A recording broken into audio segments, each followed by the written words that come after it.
All Beings Considered with Dr. Crystal Heath and Skyjack Morgan.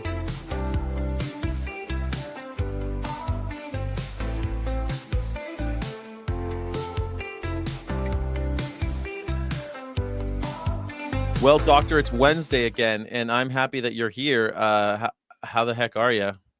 I'm good. How are you? Did you see me on Unchained TV today? I caught a piece of it. I was kind of Okay. watching a million things because of the press conference they were doing about agriculture today, and I was doing a lot. But I saw a piece. Tell me how it went. How'd I you think feel it about went well. Usually the Jane Velez Mitchell, she gets you really, anxious. You got to have your talking points. You got to not say names of corporations that Oh, right. she's She's not got rules. attacking.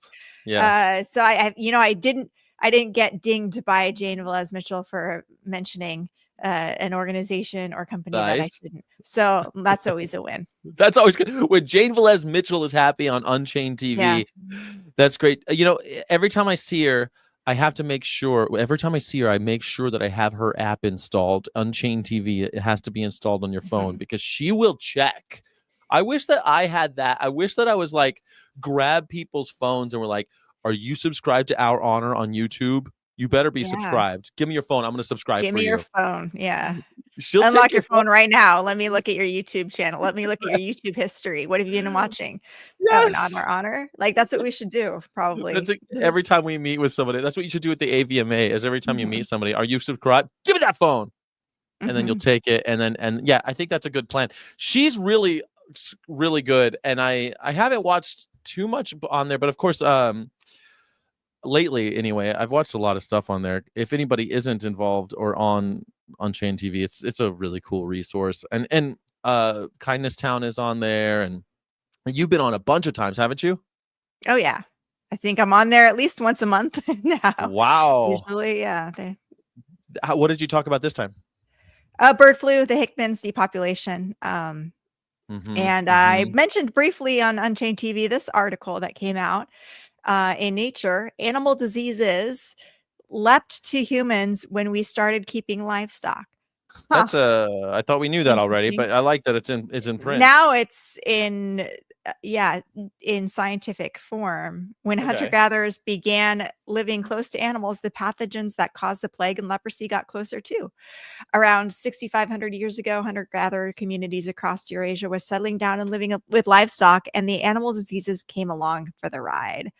They did Mm. this massive genomic analysis of ancient pathogens, and it suggests that widespread shift to livestock farming coincided with human populations becoming host to disease causing microorganisms that had previously lived only in animals. And they use the examples of plague and leprosy. Oh, leprosy is Zoonosis, zoonotic? yeah, I didn't know zoonosis, leprosy was a zoonosis. I didn't know yeah. that. Okay. The That's a process scary by one. which humans catch diseases from other animals really became a problem only with this major lifestyle change, says study co-author Astrid Iverson, a virologist at the University of Oxford, UK. This work was published in Nature today. It is not a Hmm. new idea, but they've actually shown it with the data, says Edward Holmes, a virologist at the University of Sydney, Australia. Hmm. I The think that's finding, makes yeah. sense though, right? When you take animals, confine them in small group, well, these large groups, but they're small in small places, they're going to get more diseases. Doesn't that make sense? I mean, makes sense to I me. mean, but we have to, like, how are we going to feed the world though? So that's so interesting. So when Dr. Greger was at the last AVA, I saw the beginning. I saw a little bit of the Q&A, right? And everyone who doesn't know Dr. Greger, he wrote a book called, I think it's called How Not to Die. Is that what his book is called? His famous one? I think that's what it's called. I think so. Something like that. How to Eat to Not Die or something like that. Dr. Greger, everyone knows who he is. And he said it's I'm going to really sit up funny. to like try to come on. There you We're Well, like I'm the at a same standing level. desk. That's why I'm already Okay. I'm always like it keeps my blood moving. So anyway, so he said that everyone wants to talk about like the paleo diet and stuff like that, but they always want to just look at the last little bit but of humanity, whereas like the vast majority of humanity mostly survived on fruits and berries, that type of thing. And it's really funny because I talk to people and they go, well, we've been killing animals much longer than we've been farming. I don't think so. I don't think so. How would we keep animals without having agricultural, like, how would you keep large groups of animals I and think feed them? most people assume we just kill, like cavemen just like hunted and killed animals to God, get nutrients. And mistakes. that's like they don't realize, like, if you are a person who's just thrown into the wilderness or Yeah. into the rainforest, you are not going to be killing animals to get your nutrients. You're going to be basically gathering. You're going to be eating a lot of fruits and stuff because, you know, Yeah. And also, once we were able to use fire, it probably gave us the ability to eat all sorts of other things, including animals. I feel like that's really the kicker, right? We had fire, which meant all of these other plants that were inedible now are edible, and now animals are edible as well. Because eating raw animals makes you sick. Like, it's not good for you. Well, none yeah. of it's good for you, but I mean, it's profoundly bad for you too because of parasites and all the rest. Yeah. I have to I have to I have to resist the urge of sending you videos of animals with parasites almost daily, Crystal. Like, I look at people taking worms and stuff out of animals and I'm like, is this real, Crystal? Like, what happened with this cat? What happened with this dog? But then I don't send it to you because I feel like everyone else is already sending you stuff like that. Oh yeah. I don't know. And I don't get why people send me that stuff. I don't know. But whatever. There's an urge. I haven't done it. I don't send you that stuff, but there's an urge to send. Who can I send this to? Because who else are you going to show? The only person I could, when you see something crazy and the human being always goes like this. Sorry, Are I'm not you looking at your seeing what face. you aren't? Damn it. Is it like a reaction video of like somebody just I the reacting? reaction. Yeah. Or- I mean, okay. I for some reason in my feed, I get a lot of animals with parasites, and I want to send them to you. But those animals with those parasites would come into us if we eat them. Isn't that why some humans have horseworms? Like, or hairworms. Hairworms, they're super rare in humans, but isn't it because they All sorts eat? of worms, yeah. And you can get, tapeworms from accidentally eating fleas, for flea crawling into your mouth from your dog or your cat or whatever. Yeah. Yeah. This article says the findings are relevant today given how humans interact with other animals and encroach on their habitats, adds Iverson. Every year, an estimated 1 billion people are infected with zoonotic diseases and millions A die. billion. Almost 2/3 of emerging diseases have zoonotic origin. For example, the virus that caused COVID-19 pandemic who caused the Bats. COVID-19 pandemic originated in bats. And it's a weird that they hyperlinked pandemic originated, and it really threw me off in reading this, in bats, and can infect many animals. There have also been a few cases of human infection with strains of H5N1 avian influenza, including from a strain that spread to cows last year.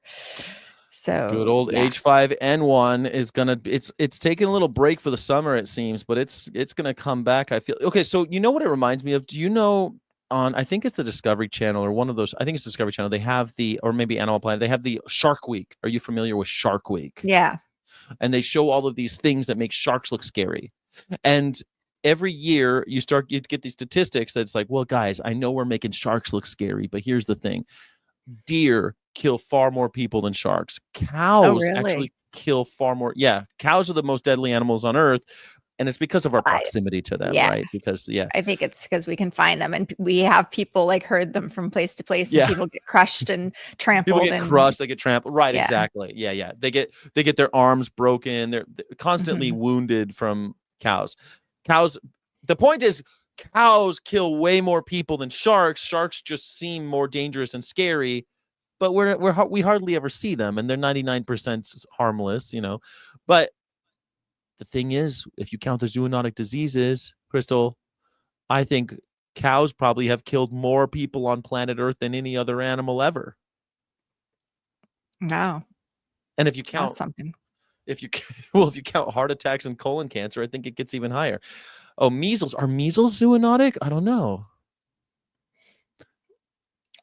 Measles. Yeah, look Are that up. measles zoonotic? I'm I asking think Google right so. now. I think originally they came from animals. The researchers Oh, identified 5,486 DNA sequences that came from bacteria, viruses, and parasites. Most of the species had been living in the ancient people's mouths or the environment, but there are also some infectious pathogens that circulate in humans and other animals. The zoonotic pathogens were detected only from the remains that were around 6,500 years old or less, peaking in those that were about 5,000 years old. That's when humans started farming. well, that makes perfect sense. So it looks like zoonotic. Okay, so measles seems to come from a zoonotic disease, but isn't zoonotic in origin, which is Yeah. weird. It's Rinderpest, which is a German word, which means animal petulance, like pest. The pest is what they call the plague, an animal plague. Measles itself only infects humans and not animals, though.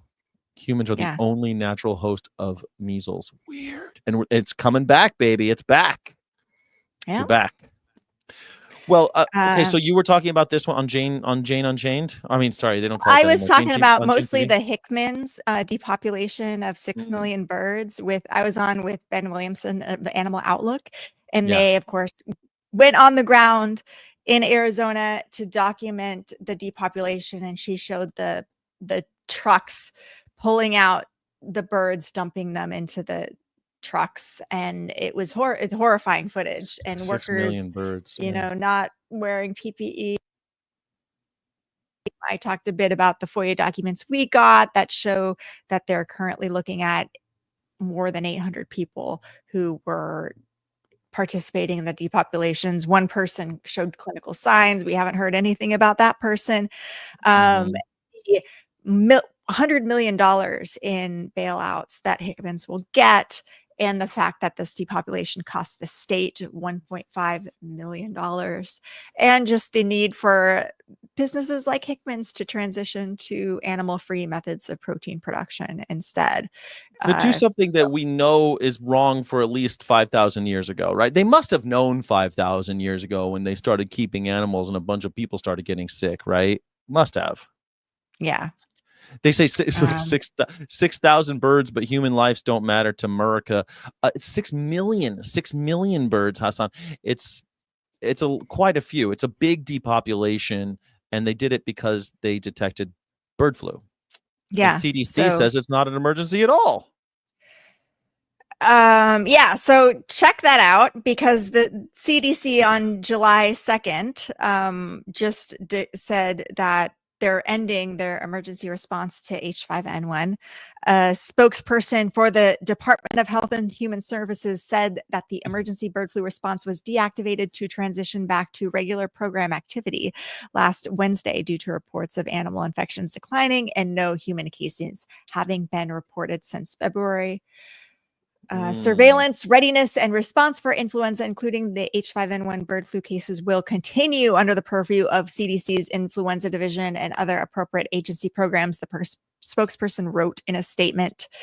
The agency's H5N1 bird flu emergency response was activated April 2024, and since then, there have been 70 cases of H5N1 bird flu. Actually, I think that's wrong. I think that there were 91 cases of bird flu 91 found in humans. cases. Right. Yeah. There's actually an interesting flu trackers, which I'll go into a little bit later, where they're discussing some cases that maybe weren't reported that should have been. There has not been any incident of human to human transmission. One person, it says, That's what we that's know of. inaccurate.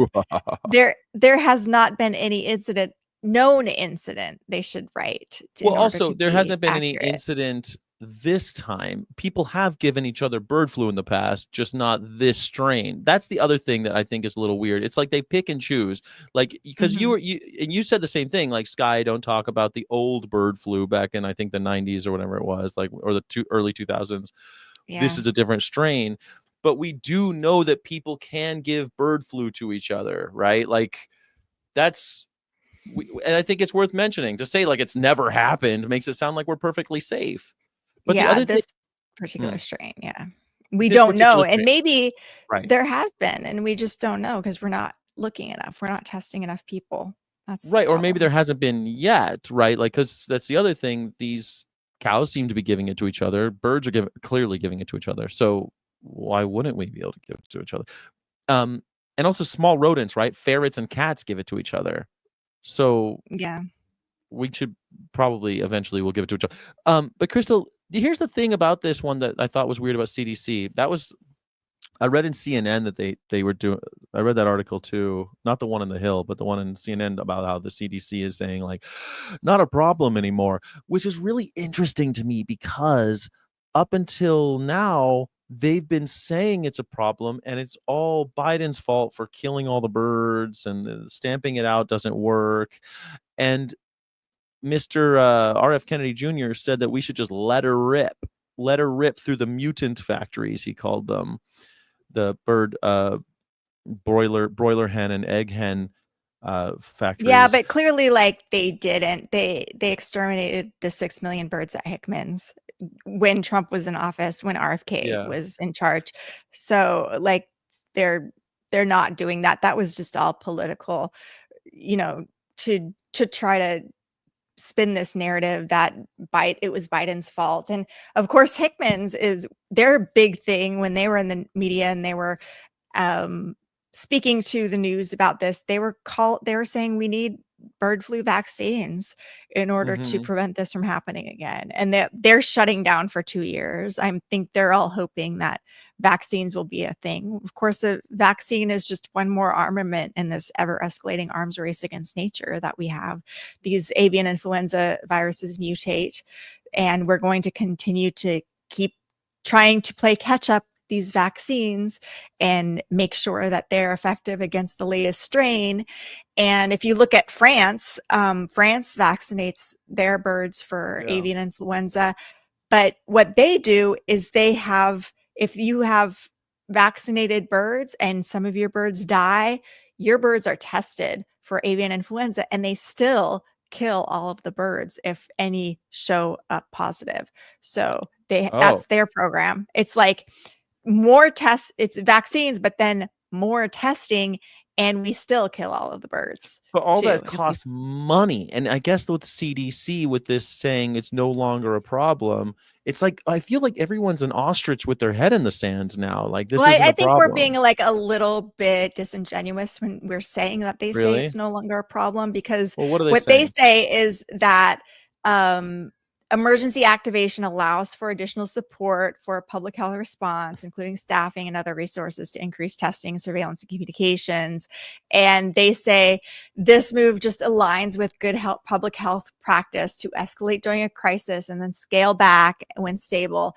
And these career CDC scientists say that emergency measures can be reinstated in an afternoon if needed. So I don't want to just like play all hysterical like the CDC is ignoring this, but I would like to hear more. We kind of heard a lot from people who were working at the USDA and at the CDC when Trump was doing the massive firings. A lot of people were talking about this, and now that's sort of died off. Well, it's like, what's been the effects of the Trump administration? People, you need to start speaking up. We need to hear from you guys working at the CDC. What do you guys think of this? Well, remember the CDC famously took down most of their websites, so we weren't even able to access some of these studies. Remember, there was a bunch of studies that they were just delaying or not releasing, and ones that had been completed that weren't going to come out in timely fashion. So like this upheaval, it's weird because usually it's because they fired everybody, right? Usually most of those people keep their jobs, and the business of government kind of just keeps churning along between, even though the president's changed, right? This is not the case this time around, and it just seems like if we're supposed to just believe, it's just okay, you're right, maybe it's a little disingenuous to say that they're not saying it's a problem, but they do seem to be downgrading it quite a bit. And I feel like it's just bad news week, like Epstein's innocent, and and we're not supposed to worry about that anymore. And also bird flu isn't something to be too worried about. It go back to sleep. It just seems, I mean, we're killing millions and millions and millions of birds, hundreds of millions of birds. The Trump administration's canceled a more than $700 million contract awarded to Moderna for bird flu. $700 million, almost $1 billion. They canceled this contract to Moderna, which is Now, quite something. what about the one with Zoetis though? Because there was another one where they had a bunch of money going to Zoetis for a bunch of new bird flu Yeah, I don't know vaccines what as happened well. I with wonder what that. happened there. And I think the Moderna one was specifically a human vaccine. Human one, right? But Zoetis is Pfizer's. Used to be. They used to be Pfizer's animal branch, and now I think they're split now. I don't think they're actually owned by Pfizer anymore. But Pfizer, Zoetis is Pfizer for animals, and they were supposed to be developing new vaccines for the birds. I wonder if that's still happening. It seems like Yeah, I mean, I honestly don't think we're ever going to vaccinate for bird flu here in the United States. I No? think there's just, unless we change unless other countries do, and we start being allowed to export vaccinated birds, I just don't think it's going to happen. Yeah, So well, that's unfortunate then if we're going to keep. Well, what are we going to do then? Are we going to invest in animal-free methods like animal-free no, eggs and probably animal-free? not. So we're just all going to die of bird flu. See, No, you we're tell not me going to not to be know. See, afraid. you take it to the Of extreme. No, we're course. just going to continue on with this thing that we're doing, and we're going to have these outbreaks, and it's just And the egg going to prices will be go this up, and then they'll go slow. back down, and they'll be politicized, and then it'll be like that Yeah, forever. it's all just this silly thing until maybe a virus does cause more illnesses in humans, but that Or we know when that's going to be. it seems, well, I don't know. I mean, it seems like a lot of people, maybe I'm misreading the zeitgeist, but it seems like a lot of people this year are thinking a lot about how much taxes they're paying. And they have to at least consider the fact that they're paying billions of dollars to subsidize these animal methods of protein production. At some point, they got to wake up, don't they? 73% of I don't know. We'll see if no, corporations start waking up. I'm not maybe. sure if they will or not. And sorry, I'm trying to pull this over to this thing. This one says H5N1 dairy crisis enters a critical phase as economic losses exceed $950 per infected cow. H5N1 devastates milk yield with 900 kilogram losses per cow, while 90% spread silently. Your milking parlor equals ground zero. Are you prepared? Executive summary: the dairy industry's traditional biosecurity playbook just became obsolete. H5N1 has written the rules by turning your milk parlor into the primary disease transmission vector, not wild birds. Cornell University's groundbreaking research reveals that infected operations faced catastrophic losses averaging $950 per clinically affected cow, with a total herd impact reaching $737,500 for large-scale operations. So because the cows get bird flu and they then produce less milk, you and I have to pick up that tab as well. Is that what we're well, we're currently not, but I think this study, there was various programs that would compensate producers. A lot of producers didn't take the USDA up on that offer for various reasons. They were given like a little bit of money for lost production. I've yet to really suss out how much, but it seems like these dairy producers were losing a great deal on this. And especially when the cows wouldn't recover and they would end up sending them to slaughter, they were often emaciated and not given very much money even for the carcasses of the cows. But as we found out from me going to Mike McCloskey's Fair Oaks Farms, a lot of these dairies make more money selling manure, selling methane than they do from selling milk and from selling their beef on dairy calves. Yes. So how much does that actually affect them? I'm not entirely sure. I mean, they Like, still got to buy a new cow. I guess they, even though they make more money off of the animal flesh, they still have to buy a new cow every single time, and they want to get as much value out of that cow in the mhm. form of milk, right? So, I mean, I'm sure it cuts into profit at some stage if they're getting bird flu, and they're not supposed to be selling cows with bird flu either, right? They're not supposed to be selling their carcasses. Yeah, what did Mike McCloskey say about how much he was getting for his beef on dairy calves? Was it like $1,500? So you lose a Yeah, $950 cow. Their calf. If you have a calf on the ground, they're making yeah. some money off of that. Um, I I see don't know. And you don't have to feed that cow anymore. I guess that's true. You don't have to As feed them you anymore. were. Uh, I guess it's all, since the animals are just owned, they're just corporate owned beings. I guess that's just a mark in a ledger book, right? That's how they're going to do it. They're going to control their costs, and they're going to get subsidized by the government, Mhm. you and me. Somebody in the chat was saying that I don't want to put them on the screen because they cursed, but they were Uh-oh. saying that we were pharma shills trying to Oh, push vaccines. And for myself, I don't think that I'm pushing vaccines at all. I'm far more radical. I think that we should no. move away from animal protein production. Yeah, no, I don't.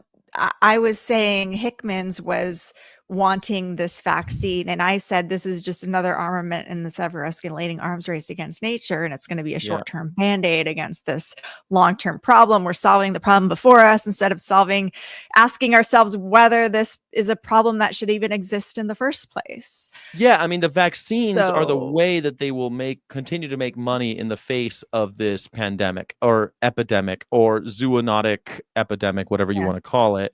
When it's in all the humans, it'll be a pandemic, and we'll continue to grow chickens, and you'll continue to have chicken pieces at Chick-fil-A, but it will be because of vaccines. I think they're going to switch over to vaccines eventually. You don't think so, though? No, I Like, don't think so. how bad does I it have think to get it'll before they be do? I if it's this level, we're not gonna see vaccines, I don't think. Okay. And yeah, we have to also remember though that animal protein production and big pharma are inextricably linked. And so, of course, big Right. pharma wants vaccines. The animal-based protein production industry wants vaccines, except the egg industry They don't like is not vaccines. as big as no, the egg industry wants vaccines. Oh, The okay. broiler industry, which is far more powerful and big than the egg industry, Right. doesn't want vaccines because that would hurt their exports. And they can get away with sweeping avian influenza under the rug. They as we've Yeah. seen with our Foster Farms documents, they Right. Yeah. pull up with a slaughter truck of 20% of the birds looking sick, and they Yes. tell APHIS, we don't want you to test them. We don't want you to test them, even Um, though they all look like they all have obvious flu symptoms. But okay, so aren't these birds? Because okay, we all know that they're all pumped full of antibiotics. So the number one customer of the big pharma is big ag. You say they're inextricably linked, and it can't mhm. be. Can't be a true. That's axiomatic. So if they're already pumped full of needles, right? I mean, we've all seen the processing of young birds. They're jabbed a million different ways. They're given all sorts of supplements, cows too. Every livestock animal, every corporate owned animal is pumped full of stuff. What's the difference? Why not give them vaccines at this point? Why do broiler hens, why are they so antsy about it? Because they would lose export markets. They couldn't sell their products to Mm, overseas, to countries that say, and the reason that these other countries say we don't want vaccinated birds is to protect their own producers from an influx of cheap American animal-based protein that their producers would then have to compete with.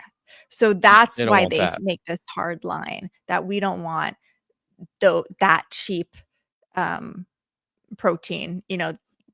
Yeah, so I We guess the want to USDA, since the USDA's whole job is to make sure that our animals are, and not just animals, but animals and crops are sold overseas and that we eat as much of here as possible. of course, they're going to be a little reluctant to go that way as well, I guess, right? Yeah, the USDA has a directive and mandate to expand markets. Yeah. And they're also regulating it too and responsible. So it's a really troublesome that they have a directive to protect the interests of producers, to expand markets, but also regulate the industry and be in charge of testing in response to And bird our flu. recommended daily amount and our Yeah. food pyramid. Yeah, the USDA is a corrupt little machine. It's strange because the Surgeon General usually does the equivalent of a Surgeon General in other countries usually does most of that stuff we're talking about, but not in this country. The USDA does most of it, which is a conflict of interest. I'm surprised that we don't allow that. I'm surprised that we allow it. I wanted to ask you too, Crystal. I'm seeing a lot of comments in the chat about why we say animal-based protein production rather than say something more incendiary or more. Can you explain that What a would little bit? they want us to say? I Like, think animals, mass murder, things like that. I think that's what they're because we saying. don't want to sound unhinged. Yeah. Because like most people eat these products. We have Mhm, othered the animal free diet by calling it the V word, which has mhm, bad branding. Nobody wants to be a vegan. mhm. So, and we've otherized our food by calling it plant-based. So I want to put the focus back on the animals. So I point out that this is an antiquated animal-based method of protein production. And Yeah, producers do that too. They say we are producing protein to feed the they world. do. They And do. this is an animal-based method of protein production. And Yeah. we're just talking about, we need to get all of our feelings about this out of the way and just talk about it in an economic standpoint of like, Mhm. this is a method of protein production. It's nothing more than that. And to switch over to animal free methods is just the smart technological, smart Modern. business Yep. move. And because the second you make it about like you are a bad person and a murderer for participating in this, then you get do-gooder derogation Well, you where also get like, oh, stuck in the you think wrong you're so conversation. great. Yeah. And Yeah. it becomes a moral conversation. And I am on the assumption most people are fine with slavery as long as it's socially acceptable slavery. Mhm. We Mhm. are fine with oppressing women. So making ethical Right. arguments as if humanity has somehow uh, our consciousness has risen from what it was back in the 1860s. I believe it hasn't. We only care about economic arguments. And so I'm making the economic argument that this is an outdated method of protein production with all of these externalities. So let's move away from that. Yeah, I mean, it's just absolutely it makes it clearer. It makes the message clearer, right? This is your old great grandparents way of doing it that has just been made more sinister and more mechanical. We need to get out of our grandparents' way of thinking and modernize and stop artificially inseminated animals by the billion and killing them. So, yeah, I Yeah, mean, so I want to go back to this executive yeah, summary that was let's do really it. interesting. So it says while Europe congratulates itself on zero confirmed cases, research shows European cattle breeds pose identical susceptibility patterns to U.S. herds, with the virus's inevitable arrival being a matter of when and not if. The virus Mhm. spreads with an alarming stealth, 90% of herd exposure, despite only 20% showing symptoms, making traditional visual monitoring completely inadequate for early detection. Canada's Yeah. proactive program has successfully prevented H5N1 entry through mandatory biosecurity integration, proving that proactive preparation works in infinitely better than Mhm. reactive crisis management. Forward thinking producers must immediately abandon outdated poultry focused biosecurity models and implement fortress farm protocols before this Fortress industry Farm. defining threat reaches their operation. Um, Fortress so Farm. So what you spend a lot of time on farms, Crystal. None of them look like Yeah, fortresses. What do you mean a I'm fortress having a farm? hard time envisioning what they're talking about. Like, are we Oh, going to now be keeping cows inside only? No longer are we like, because that's going to drastically change the way the Central Valley, which is the nation's largest dairy producer, they Yeah. keep their cows in a certain way. They keep their cows out in these dry lots filled with manure and urine, Yeah. and the cows don't graze, and they harvest crops on fertile land that could be used to grow crops for human beings, but no, we use it to grow silage to feed these cows, Right. and we truck the silage and we truck alfalfa all over the place. Yes. And these cows are in these muddy, dirty pits.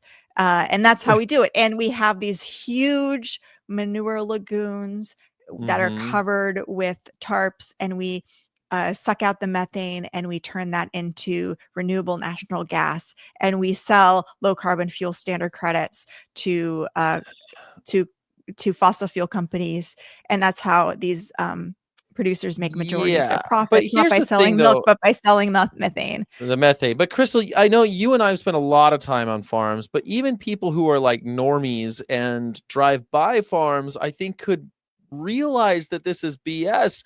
A fortress. We need to start building fortress farms to fight the virus.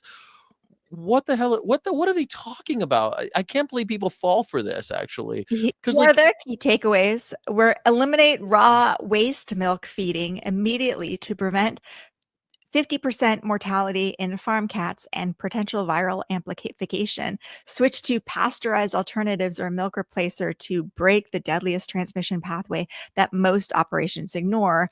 This single change can prevent catastrophic spillover events that transform your farm into multi-species disease reservoir. Implement dedicated milking parlor biosecurity with N95 respirators, dedicated gloves per cow, and complete equipment disinfection we're gonna cycles disinfect after it. We're gonna each every session. cow that gets on the milker. We're gonna Now we have disinfect those it. new robotic milkers, so we don't even need people to like put their mammary glands into these things. The How will mammary they? gland centered But the cows will still pathogen. give it to each other, though. They'll give it to each other because the machines can't. You can't.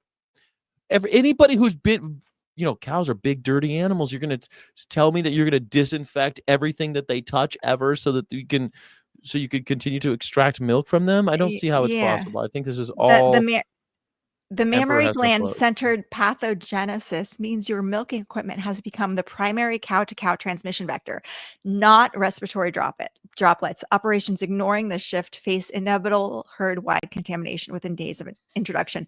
Now, of course, we've said like maybe it's not just the milking machines that are spreading this from cow to cow.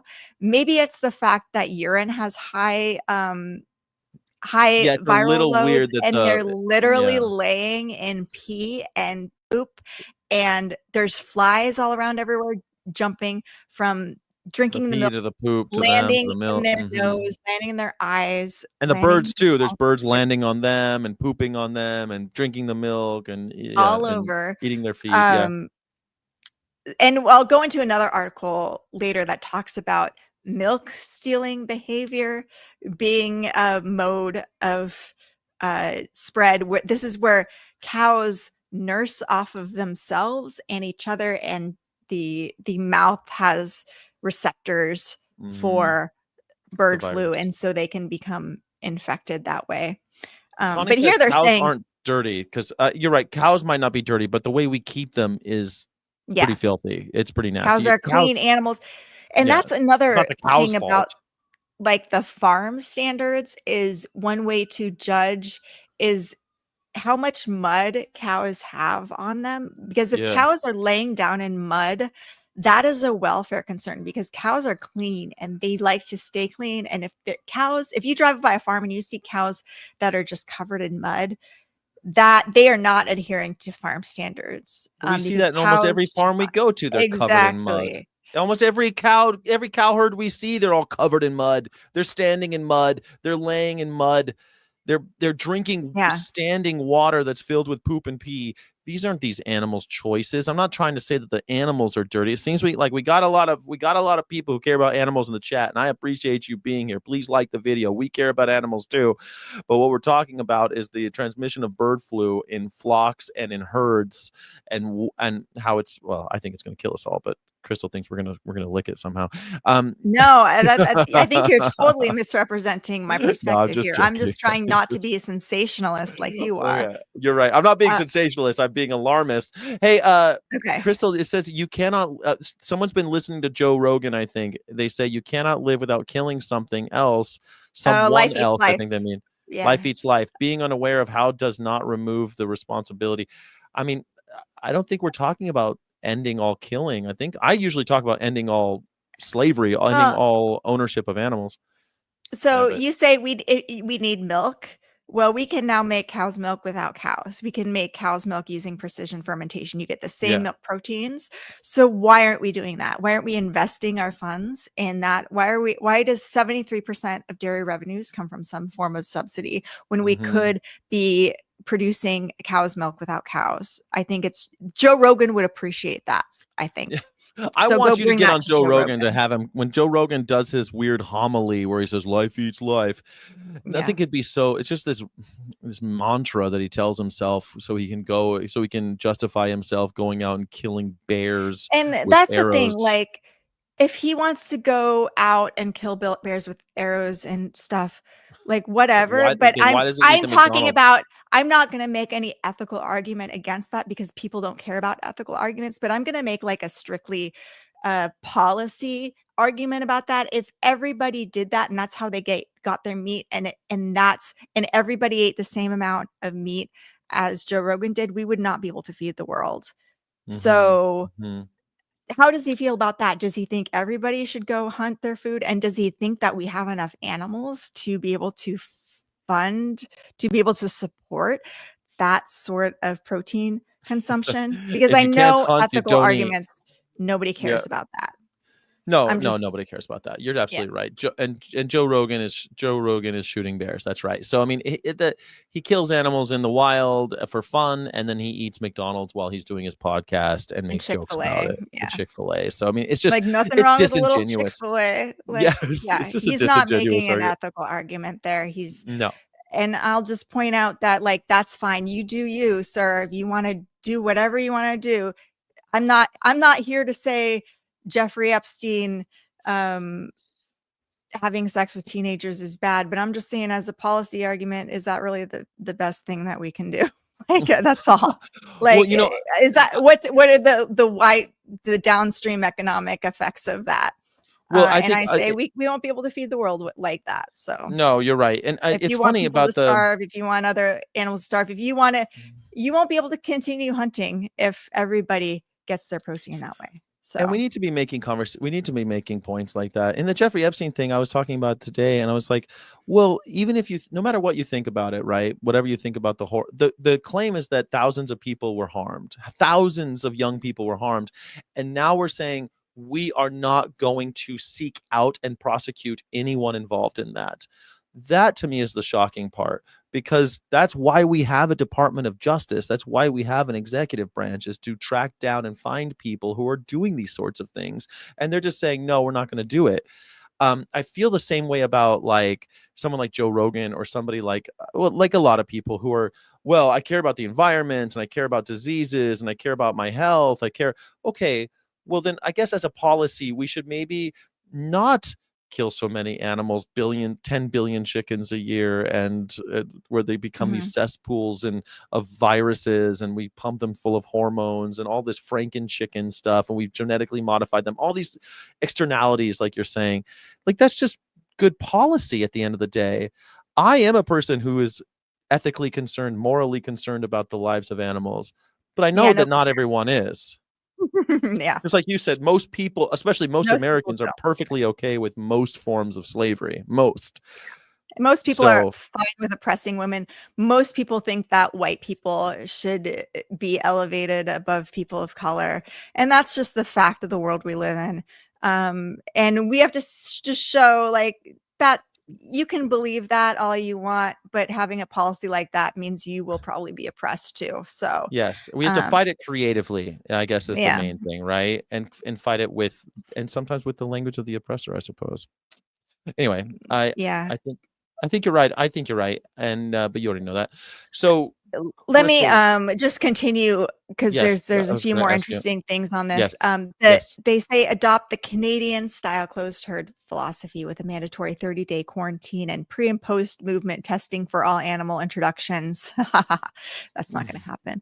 No. Mathematical models show this approach prevents the interstate spread patterns that have devastated 959 U.S. dairy herds across 16 states. The $28,000 USDA biosecurity support per farm proves prevention costs far less than outbreak response. And I don't think we've shown that the $28,000 USDA biosecurity support for a farm actually did anything.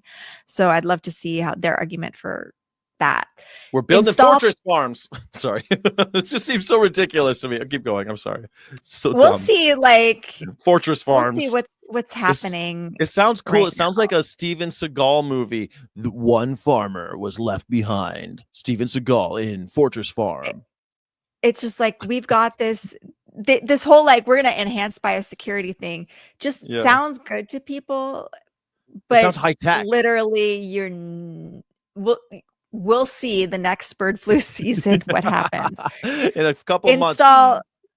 Install precision monitoring systems that detect rumination and milk production declines 5 to 7 days before clinical diagnosis. I'm all for that. Cornell research confirms behavioral changes precede visual symptoms, enabling isolation protocols that could prevent 90% of herd exposure rates documented in infected operations. Early detection transforms potential $737,500 losses into manageable isolated cases. What are you going to do when you detect that one cow on your facility has bird flu? Kill them all. Are you? And I want to show, is there been any studies that finding these cows, we know that they lose a lot of milk production. Are they going to start killing them? Are they going to start separating them from the rest of the herd? Does separation actually lead to less spread in the dairy herd? I think I'd like to they'll that. boil them until they're bones so they can sell the gelatin, and they'll sell the flesh in Slim Jims or something. You know, they'll just figure out how to sell it. Maybe they'll give the cow, they'll sell them for zoo meat or for pet food. I mean, over 50% of houses have pets now, dogs. So I mean, I'm sure they could figure out a way to get rid of a carcass. I mean, look at the ones that we see rotting on the side of the road when we're near these farms. I mean, we see piles of dead cows. They're already waiting for the rendering truck. Won't this just be more of them? Here's a good one. Prioritize genetic resilience in breeding decisions, as H5N1 targets your highest producing, most genetically valuable multiparous cows disproportionately. The virus's mammary gland tropism means superior TPI scores amplify economic vulnerability, requiring breeding programs to balance production traits with disease resistance markers. This genetic shift protects decades of genetic investment from permanent productivity compromises. Yeah, right. Like, I don't think I don't know. We could genetically modify them to be more impervious to the virus. Is that the point? Is that the idea? That's the idea. We're gonna genetically super cows. We're gonna genetically modify the cows because that's always worked out, and so that they can't get the bird flu. This is brilliant.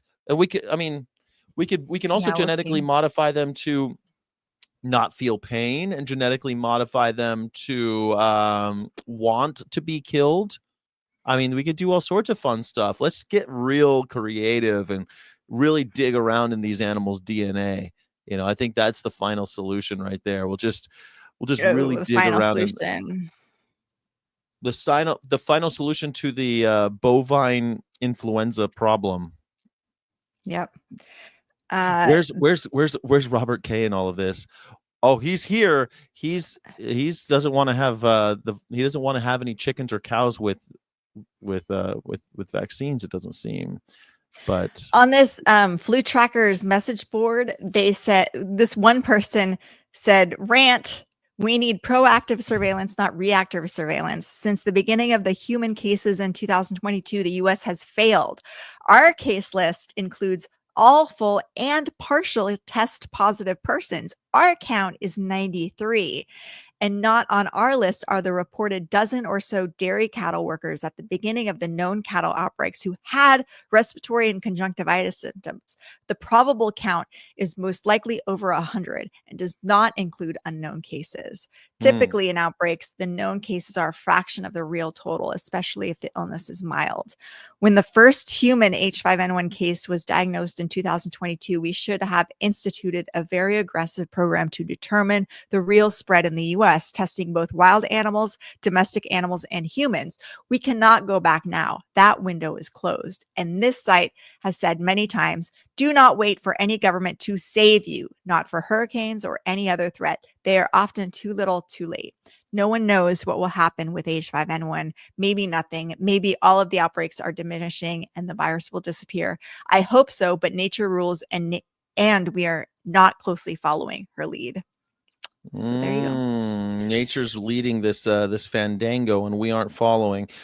I guess. I mean, I'm all about not relying on the government. You know, I don't think we should, but I don't think people are smart enough not to. People don't even know that we're not washing the chickens. We're not washing the salmonella off the chickens anymore.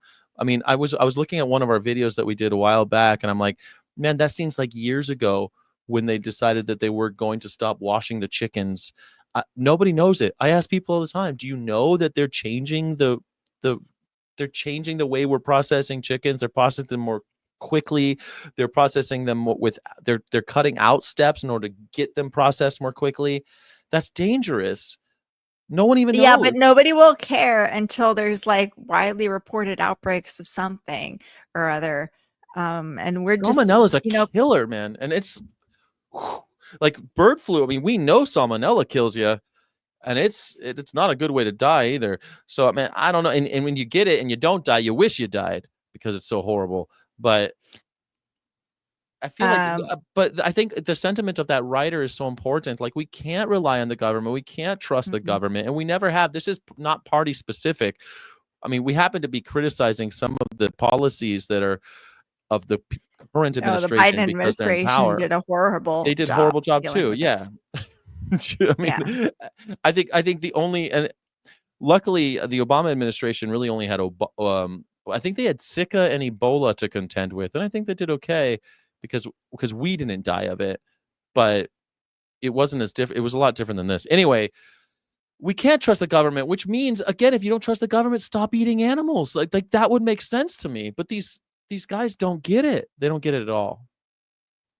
Well, I mean, it's hard to stop eating animals when billions and billions of dollars go into marketing to make sure that you eat animals. And very few of us can resist billions and billions of dollars in marketing. Very few of us have this self-discipline to do this.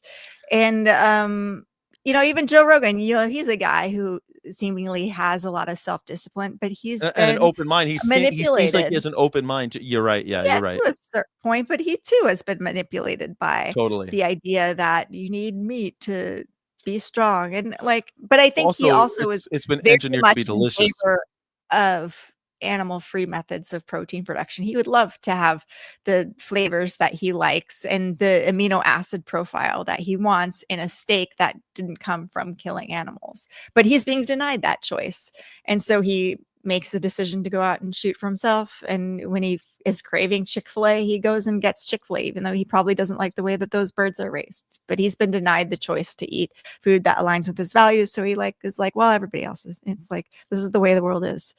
That's true. And also just clean eating too. You think someone like him is like really into clean eating, but then he eats at McDonald's, and it's like, that's kind of a cognitive dissonance situation. I mean, and we all contradict ourselves to some degree, right?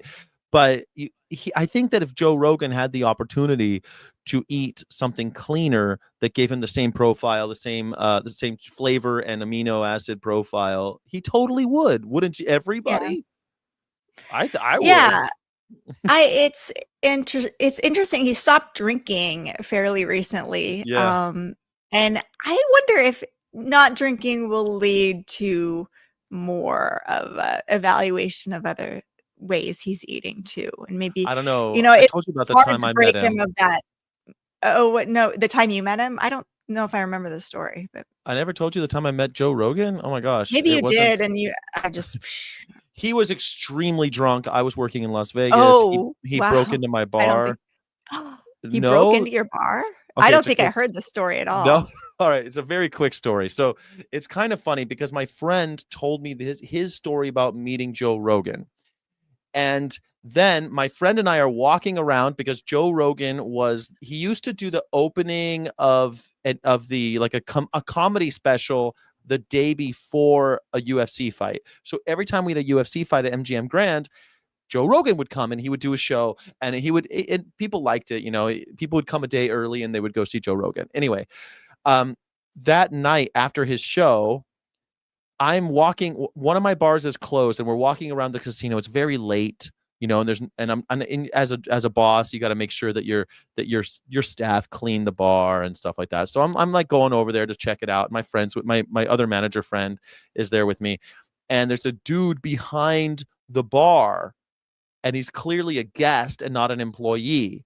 And the bar's closed. Like there's What ropes year and was stuff. this? 2013, maybe 14, Okay. 15, something like that. Somewhere All before. right. So Joe Rogan wasn't huge then. He wasn't as big. He was pretty big. 2012 was when he kind of started his podcast. He was big with UFC, and so like, okay. All right. and we knew who he was in Vegas. Like he was famous in Vegas because of UFC, and plus he filmed most of those Fear Factor. He was famous in Vegas for that because he did the Fear Factor show in Vegas. Mm-hmm. So he was sort of like a local Las Vegas celebrity. And he was getting famous, but he was mostly like UFC, and most of his podcast guests back then were UFC and comedians. He kind of bridged that gap. Anyway, it's him, obviously. The story is that he's behind the bar, and I'm like, what are you doing, sir? And he goes, and he's stealing. He's stealing alcohol off the back bar. And he goes, celebrity privilege, am I right? Oh, what a dick. Oh my God. Yes, that was the part. That was the kicker. And here's the real funny thing is, my friend who had met him, they used to do UFC at Mandalay Bay. And my friend who was a manager there before, he was the guy standing next to me. I just lost like 40 viewers by saying what a dick. That's hilarious. You did. Anyway. I don't know. We still got 100 over. Anyway, so I think we got like almost 200 people watching. So anyway, yeah. So my friend says that's exactly what you said. Oh, now it's up to I don't know why it went down to one. Best not to pay attention to that. So my friend goes, that's what you said to me last time. And what's really funny is that my friend had the identical experience with Joe Rogan like 3 years prior. And he's like, I can't believe this just happened. And so I said, sir, you're not allowed to steal. You have a suite. You can order anything you want. It's Vegas. It's 24/7. You don't need to steal my alcohol that I'm responsible for. Give it back. I'm going to have to call security. It's not a good idea. I mean, you're going to have a really bad night if you keep doing this. And he's like, but the whole celebrity privilege, am I right, was like, I've never been able to get over hating Joe Rogan because of that moment. And he was really wasted though. Like he was bleary eyed. I assume it wasn't just alcohol, if you know what I mean. And he didn't look like just he was drunk, and he was pretty coherent, so he didn't seem like he was. It's wild. If a woman celebrity did that, she would never live it down. Like it would be, oh yeah, oh my God, what a privileged B word, all of this stuff. Joe Rogan has this reputation that all the bros maintain of him being a very generous person and very like giving. Like he should have like handed you like a couple $1,000s and been like, sorry, no, here's he didn't some do money. Any of that. No, he didn't. No. Yeah, he didn't steal the alcohol. I stopped him, and there were no consequences. But there were no consequences. He was trying to drink. And he would have been able to steal with no consequence because we had cameras that we would have figured out who it was. We're pretty good at figuring out who does bad stuff in Vegas. We're not so good at catching you in the moment unless you're gambling. But when it comes to like drinks and stealing, we're really good at catching people. Anyway, I knew lots of female celebrities that got away with a lot of stuff though too in Vegas. Oh, So I don't really? think it's just a yeah, man. There and minor ones. Like there was someone from Dance Moms that was there that was acting the fool. Conor McGregor's mom was like she's not really a celebrity. She's a celebrity's mom, but she was wild. Like there was if I think about women that have like really treated me poorly, it breaking in, not seeing that, but like groping and stuff like that. I've seen women have groped me, famous ones and Mhm. non-famous ones. So it's kind of like, Yeah, no, I get that too. Like and they don't have any that's a problem. consequences. Yeah. I mean, celebrity privilege, am I right? Huh? Yeah. Yeah, that Anyway, was let's the go yeah. get back to bird flu. Yes. So there was an outbreak, a recent outbreak in Lancaster, Pennsylvania, July 2nd. We're all like, oh, bird flu's over, but no, it's not. Yeah. And it does have a seasonality to it. So I Yeah. imagine it'll pick up back in October. But Mhm. we do have 29,000 commercially raised for released upland game birds were killed. 29,000 killed in Lancaster, Pennsylvania. That is Amish country, I believe. Someone in the chat was saying Amish people don't get sick because they don't eat the same animals we eat, but it seems like their I birds. think there's a whole Yeah. story on a bunch of Amish people getting sick and dying and stuff. So I Yeah, don't think they're that's not. true. And it's not just them, it's also the fraternity of the like what was the what was that other There's religious sect that Mennonites is another one, and the yeah. Huttites and The Huttites. I'm thinking the Hut. Huttites, the Mennonites, the Amish. They all have these Yeah, big farms and we all the think of them. cults. Yeah, I wasn't going to say that word, but I don't mind saying it now that you have. Yeah, the Yeah. cults who run the animal agriculture, we all think of them as like, oh yeah, just Amish. They're making things with wooden hammers, and then you go and there are these massive battery looking farm. They look just like the one that's behind me. There's Oh no yeah. difference. There's no They're difference. huge, and they've been hit with, if you think bird flu is a scam, they've been hit with something that required the depopulation of millions of birds and us to give them hundreds of millions of dollars in bailout money. So whatever that Right. is, You could they chase got the our money, money right? and we Yeah. killed a bunch of birds for some reason. Yeah. So yeah. And I would like to bring up this China Daily story about milk stealing, Okay. if I can, for a second. Please. So China. this China's the going to new be a good segue into China the other thing. China scientists make a breakthrough on how H5N1 influenza occurred in the US. The high level of sialic acid receptors in oral tissues allows for influenza virus to infect cattle through contaminated feed or water. Self-nursing and cross-nursing. They call this milk Self-nursing. stealing behavior. Oh, milk stealing behavior. Yes, the virus replicating in the mouth of cattle could be transmitted to their own mammary glands through self-nursing or the mammary glands of others through cross-nursing. Chinese Self. scientists have found out how H5N1 virus initially invades the mammary glands of dairy cattle and may have triggered the outbreak of H5N1 avian influenza across 1,000 dairy farms in the US, according to a study recently published in the journal National Science Review. The study, conducted by the Chinese Academy of Agricultural Sciences Harbin Veterinary Research Institute in Heilongjiang Province, found that cattle oral tissues support H5N1 virus binding replication and virus replicating in the mouth of cattle transmitted to the mammary glands of dairy cattle during suckling. Shen Hulan, an academician an academician of the Chinese Academy of Sciences and a chief scientist at the institute, along with her team, also confirmed that vaccination provides full protection against the virus in dairy cows. Now, I do think that we will vaccinate dairy cows as long as, again, this is still a concern. If we vaccinate dairy cows, I think some countries are like, now we won't take your exports of maybe beef Hamburger. and milk and maybe even broiler meat too. It's still up in the air. The Well, study most suggests, ground beef is dairy cows, so that would make yeah, sense. So like a lot of what people eat every day is dairy cows. They think it's, oh, yeah. I never eat a dairy cow. Dairy doesn't kill anybody.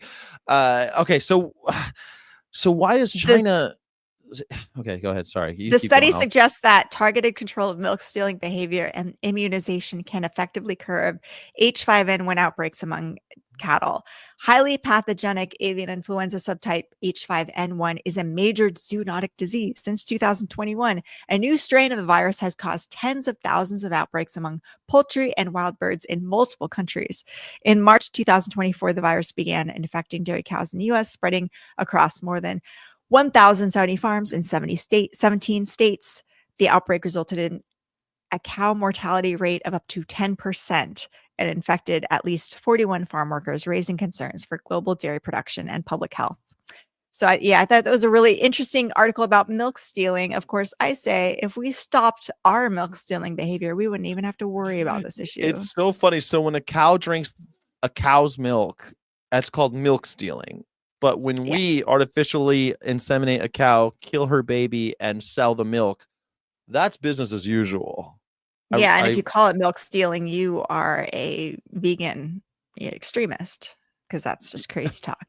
You're a vegan extremist if you talk about any of the things any of the process. Actually, if you just mention the process, you're a propagandist and need to be silenced.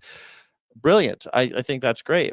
A little worried. Let's see. There's a long someone. Peter A. Tashinev. Oh, don't read it. No. Okay. Or maybe I don't know. I feel like it's propaganda. These chickens are fed recycled, euthanized pets by the hundreds of tons to Chinese meat filler, which includes tens of thousands of Chinese cadavers. Oh, talking about you're not really eating chicken or something. I don't know. Yeah, sent to tight. I don't know. Okay, so all right, so the Chinese are having bird flu problems as well, is what that says. I guess is what I should.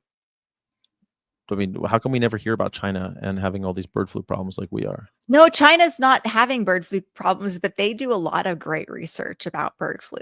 They're studying this. They're constantly like looking at these issues, and they're doing research that we are not doing here in the United States. Most of the really great influenza research is coming out of China. They do good work.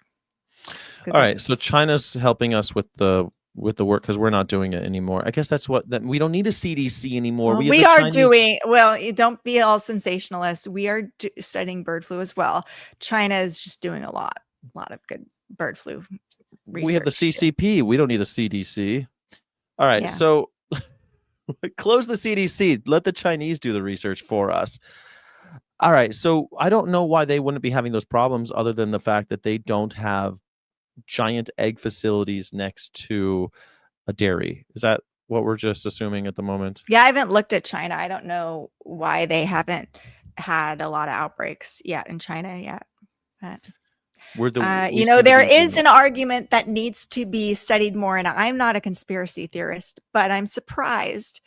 We did gain of function research on H5N1 in Wisconsin, and it's interesting how the bird flu outbreak started in Indiana, which is very near Wisconsin. And could it be that this outbreak is the result of a lab leak from our H5N1 gain of function research? I'm surprised more people aren't looking at that. Gain of function research, though, is happening isn't every chicken egg producer a gain of function research facility? I mean, isn't this why RFK Jr. calls egg facilities mutant factories? I think he means mutant as in the mutation of viruses, but they're also all mutant, they're intentional mutants. We've bred them to be these mutated animals that are all genetically similar and laying an egg every day that they're supposed to do once a month. So I mean, mutant factory. He's right. They're mutant factories. Yes, I guess. I don't know. All right. So all right.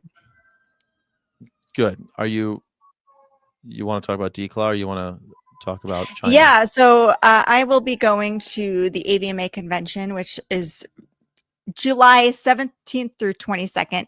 The AVMA House of Delegates, the American Veterinary Medical Association House of Delegates, is meeting and voting on some resolutions on the 17th and the 18th. And now is the time for everybody to tell their veterinarians about the resolutions that the AVMA is voting on. And two of those that are of importance to us are their resolution on sow housing and their other resolution on cat declaw procedures. And this is our I'll just kind of go through our letter and concerns regarding the AVMA's policy on sow housing, Let's which do that, but let me slow you down just for a second. I'm okay. sorry to interrupt, but we do have a question from a member saying, so Dr. Heath, what is the prognosis regarding bird flu? I know that's a big crystal ball here, Crystal, but if anyone's going to give us a prognosis, what's your take? I think it's a smart move for CEOs to try to pivot away from animal-based methods of protein production. They would be wise to invest in animal-free methods of protein production. You would be wise as a business owner to remove animal protein from your products and ingredients and replace them with animal-free ingredients. That's going to decrease the fluctuation in the cost of your ingredients. And you're going to be ahead of the game and you're going to beat out your competitors. So it's a wise move to invest in animal-free methods of protein production for sure. Nice. Because Has anyone ever seeing ever escalating like infectious disease outbreaks, not just avian influenza, but other infectious disease outbreaks. The rate of infectious disease outbreaks is rising. So be smart and remove your vulnerabilities by transitioning to animal-free methods of protein. So, and I like it. Has anyone ever told you that you look like Sandra Bullock? Someone in the chat thinks that you're. I've never seen it until now. Now it's been a thing, huh? No, now I see it. Now when someone says it, I kind of see you look like that lady in Speed, not Sandra Bullock, that lady in Speed. Yeah, I've been told that. I've also got Kathy Griffin for some reason. Kathy Griffin. Yeah. Interesting. I get Elon Musk, so I mean, it's hilarious. I wish I had his paycheck. All right, so great. I'm. Someone says, "Frig that! I need my chicken." Well, I mean, this is you shouldn't. Don't you want chicken that isn't susceptible to bird flu? You can have that. Don't you want chicken that doesn't require, the mass exploitation and killing? Oh no, you do want to kill chickens. Well, don't you at least want it to be cheap and readily available, even when we have to mass exterminate birds due to infectious disease outbreaks? Why can't you have that? Because we are subsidizing these animal-based methods. You could literally have the chicken that you crave that is made via other methods of protein production, but you're being denied that right now because of billion-dollar corporations who are being subsidized for this outdated method of protein production. So yeah, you're being denied safe food at the end of the day. You're safe choices. Totally. Yeah. Yep. Choices that aren't, that are vulnerable to infectious disease outbreaks and cost a lot of money. Like it would be you could have chicken for a lot cheaper too if we elevated the efficiency of animal-free methods of protein production. You could have delicious, cheap, tasty chicken that is a lot cheaper if we looked at that. Just by having more choices, we could have it all, but you play it. I mean, I do.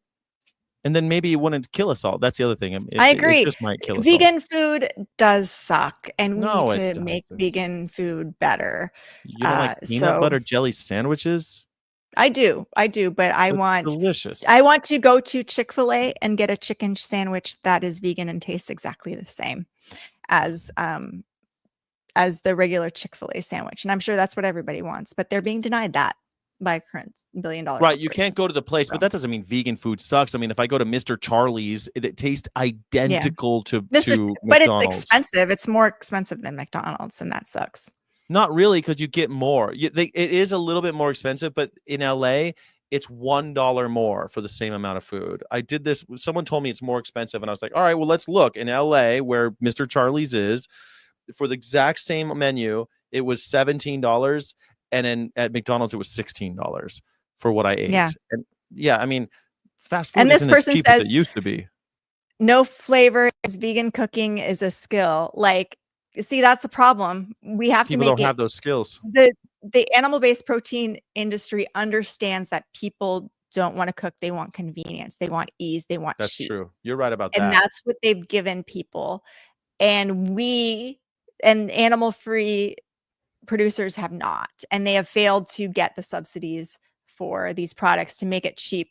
And they failed to make it easy and convenient and cheap and all of the things, and Well, Crystal, delicious and addictive. let me ask you a serious question then. Okay, so something that I really pride myself on, and it's something that I try to encourage other people, especially in America, where we pretend like we care about self-reliance, especially the conservatives. They pretend to care about self-reliance. If people think I'm right wing sometimes because I'm very big on that now, and so are you. Actually, you're all about freedom through self-reliance. Shouldn't Mhm. we help people get there, or is that just barking up the wrong tree? Do you think that that's just a fool's errand, trying to get other people to be more free by being self-reliant, knowing how to cook, knowing how to do these basic things? Do you think that's just a fool's I errand? mean, I don't know. I think people just aren't going to be self-reliant, and we can say like, yeah, this is what I do and this is how I'm swole and healthy, and Yeah, I make my own food and I don't like to like be a bootlicker for billion-dollar corporations. But a lot of people do like to be simps for billion-dollar corporations, they as we see do. in the chat. Yes, So they love being simps. We're a you're country of not bootlickers. gonna convince somebody who wants to be a simp and a bootlicker not to be, and so I'm not I tell gonna you, waste my air on them. that's one of the most tragic things about having grown up in America to me, is that I grew up thinking that everyone wanted to be independent. We celebrate Independence Day, we celebrate independent thinkers. We kind of we dragonize, these people who are these free thinkers that have done like these. We try to lionize people like Steve Jobs and whatever, or Elon Musk, and we say that they're free thinkers and they've made all this money because of that. And then I realized we're actually just a country full of simps that want to be told what to do, and they don't want No, to we learn wanna how to do worship anything. Donald Trump, and we Yeah, wanna worship all of these billionaires, and we yeah, want to just be cogs in the wheel for them.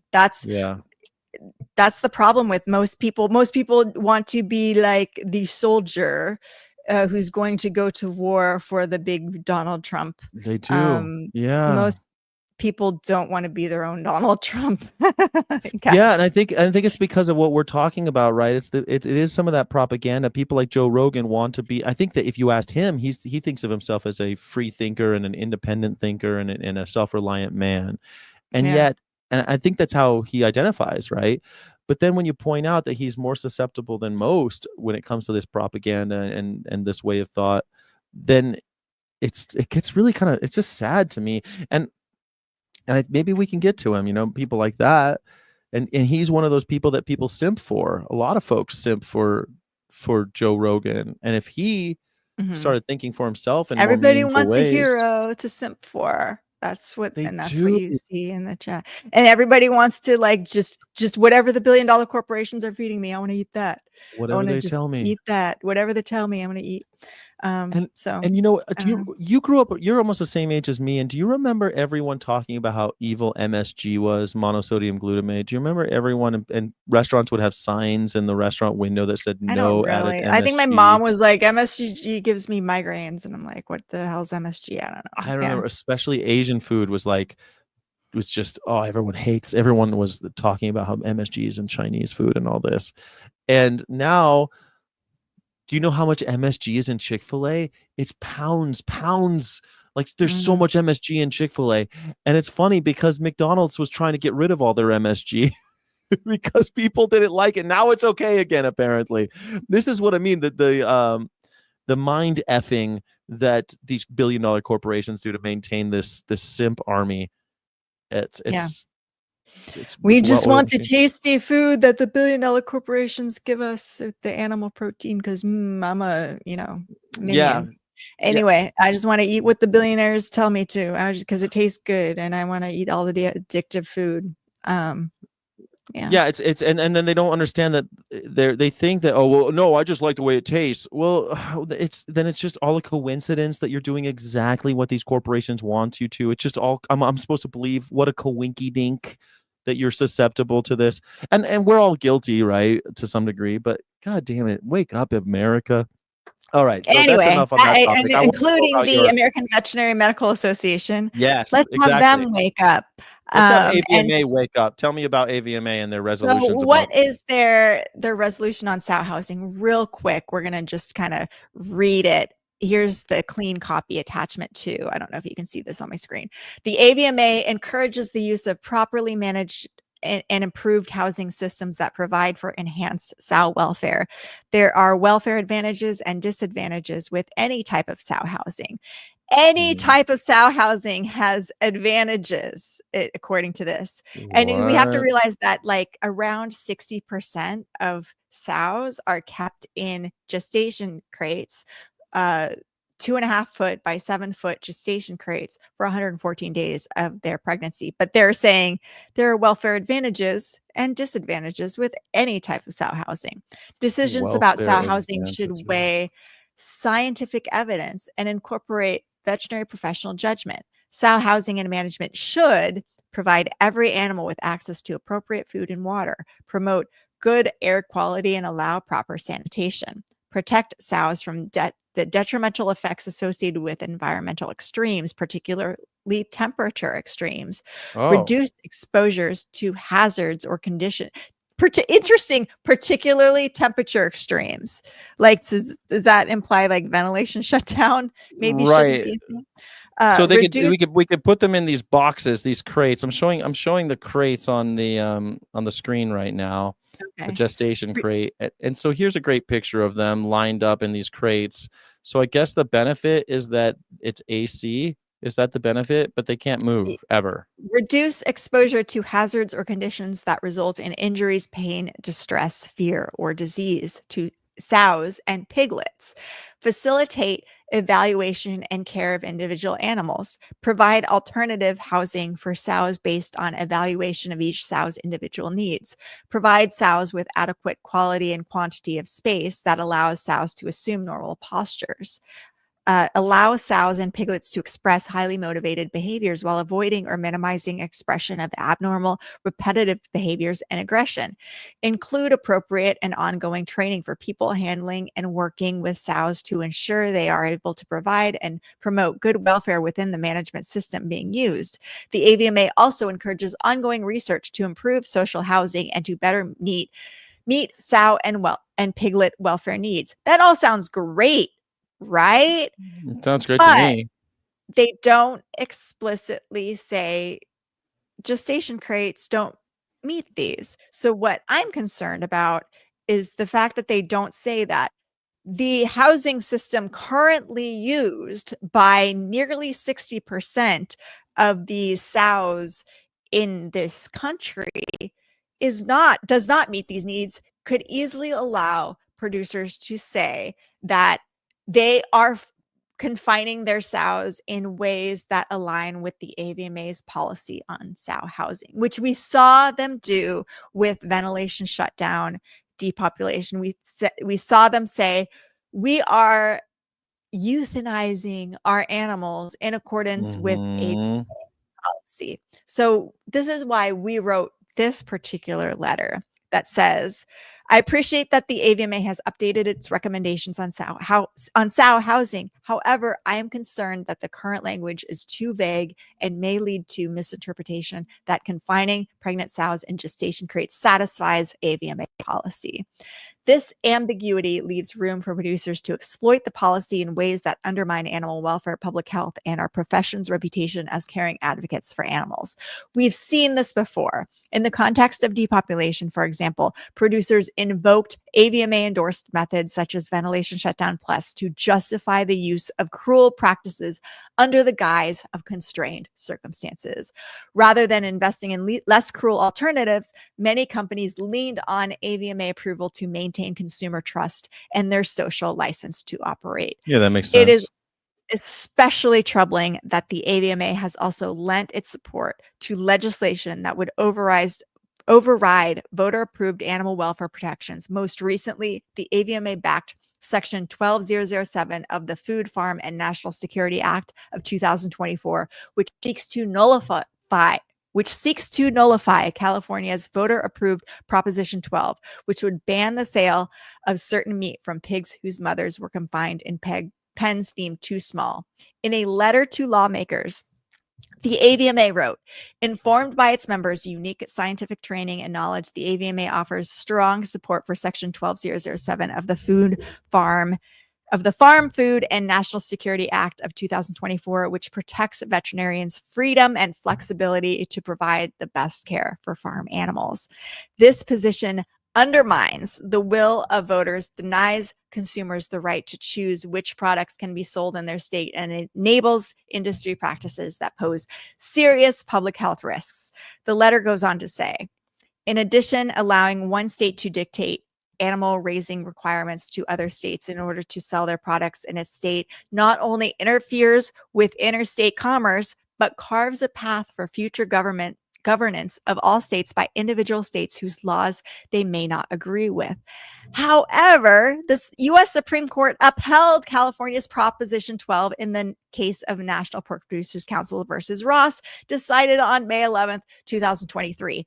The court upheld the constitutionality of California's Prop 12, ruling in a 5-4 decision that it does not violate the Dormant Commerce Clause. Writing for the court, Justice Gorsuch noted that Proposition 12 applies equally to in-state and out-of-state producers and does which not means it's not discriminated against the interstate commerce. The Mm-hmm. court declined to adopt the argument that the law's extraterritorial effects made it unconstitutional, affirming that states may impose standards on goods sold within their borders, even when those standards reflect moral or health concerns, such as the AVMA's claim that Proposition 12 interferes with interstate commerce in a constitutionally impermissible way is no longer legally valid. The AVMA should update its policy positions and advocacy materials to reflect that Proposition 12 has been upheld as a legitimate exercise of state regulatory power. Okay. And I can continue this. I'll just go into the final bits, which is about the science of gestation crates. The science is clear. Stress in intensively confined sows increases the growth and virulence of the pathogens pigs commonly carry and stimulates the growth of pathogens, including Campylobacter, Salmonella, Yersinia, Listeria, Staphylococcus aureus. And according to the FDA, 27.1% of all medically important antibiotics sold in the US in 2008 were used in pork production. A 2020 study found that piglets of group-housed sows had better resistance and resilience, which showed that these piglets were healthier and were exposed to fewer pathogens than those of crated sows. Sows in gestation crates are more likely to shed Campylobacter, and 83% of Campylobacter found on retail pork chops were resistant to at least one medically important antibiotic. 37,000 human Campylobacter infections annually are attributed to contaminated pork, and up to 60% of piglets are infected with Campylobacter at birth, often remaining carriers until slaughter. 60%. And the US sees 2.9 million illnesses each year from contaminated meat and poultry. And according to food safety economist Robert L. Sheriff, in 2020, the annual number of foodborne illnesses in the U.S. attributable to pork consumption had increased to 787,000, with the largest share attributable to pork, even more than beef or chicken. Given this overwhelming evidence, I urge the AVMA to adopt stronger, more specific language that discourages the use of gestation crates and acknowledges their role in compromising animal welfare and endangering public health. Furthermore, I hope our profession will reconsider its support for legislation that undermines science-based public policy and consumer choice. Thank you for your time and continued service on behalf of AVMA members. Oh, those AVMA members. They're doing such great work, aren't they? Contracted 40-year-old vegan who was I know that Dave was an inspector for a while of a slaughterhouse, and he says he's gotten Campylobacter a few times. Wow. Is that working at the slaughterhouse? Working at the slaughterhouse, I'm guessing. Yeah, must have. What do you say? The 40. What do you say, Davey? Was it from the slaughterhouse? Animals? Do you get it from eating or working? Oh, that's a good question. Does anybody remember Boar's Head? Boar's Head had all those people die internationally with from listeria. Listeria is nasty business. Listeria causes meningitis. That'll kill you worse than anything, man. That's like a really nasty way to die. I don't want to die like that.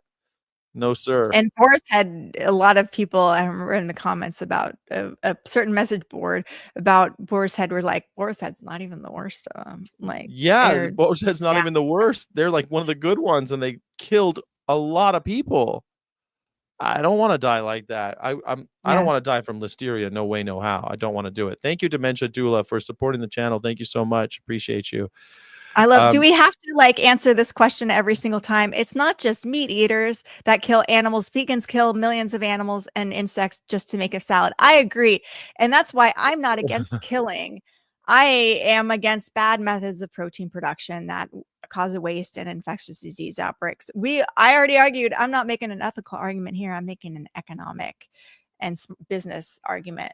And I'm just telling CEOs how to make the most profit. And that is by investing in resilient methods of protein production. So that's a good way of looking at it. But I mean, also even the ethics, though, I mean, there's a difference between breeding somebody into existence just for the purpose of killing them for pleasure versus accidentally killing free living animals. So it's just kind of funny. Millions of animals and insects. Care about purposefully or accidentally killing animals. We just care about making money and like maybe having our national security and maybe beating China and maybe being American and being the best in the world. And that's what we care about, being the best.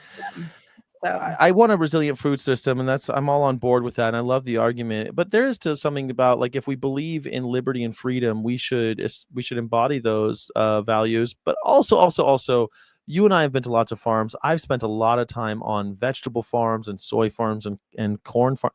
There are not millions of animals living there. I've walked through fields. You're lucky if you spot a spider. Those crops are turned regularly. There's no time for anybody to move in. The combine's coming. Like, they grow and they harvest. They grow and they harvest. They grow and they harvest. No one's moving in. No one lives there.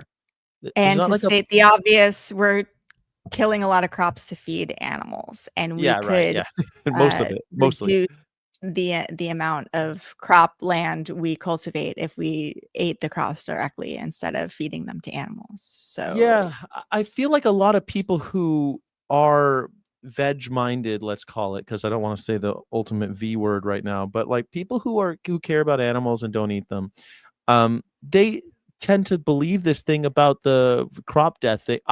Go to a farm. They're right outside of town usually. Go to one, walk around.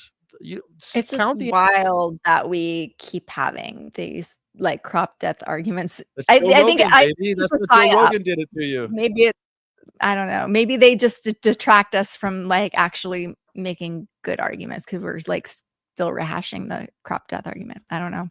Well, I think partly it's because the advocates for animals they're in on it.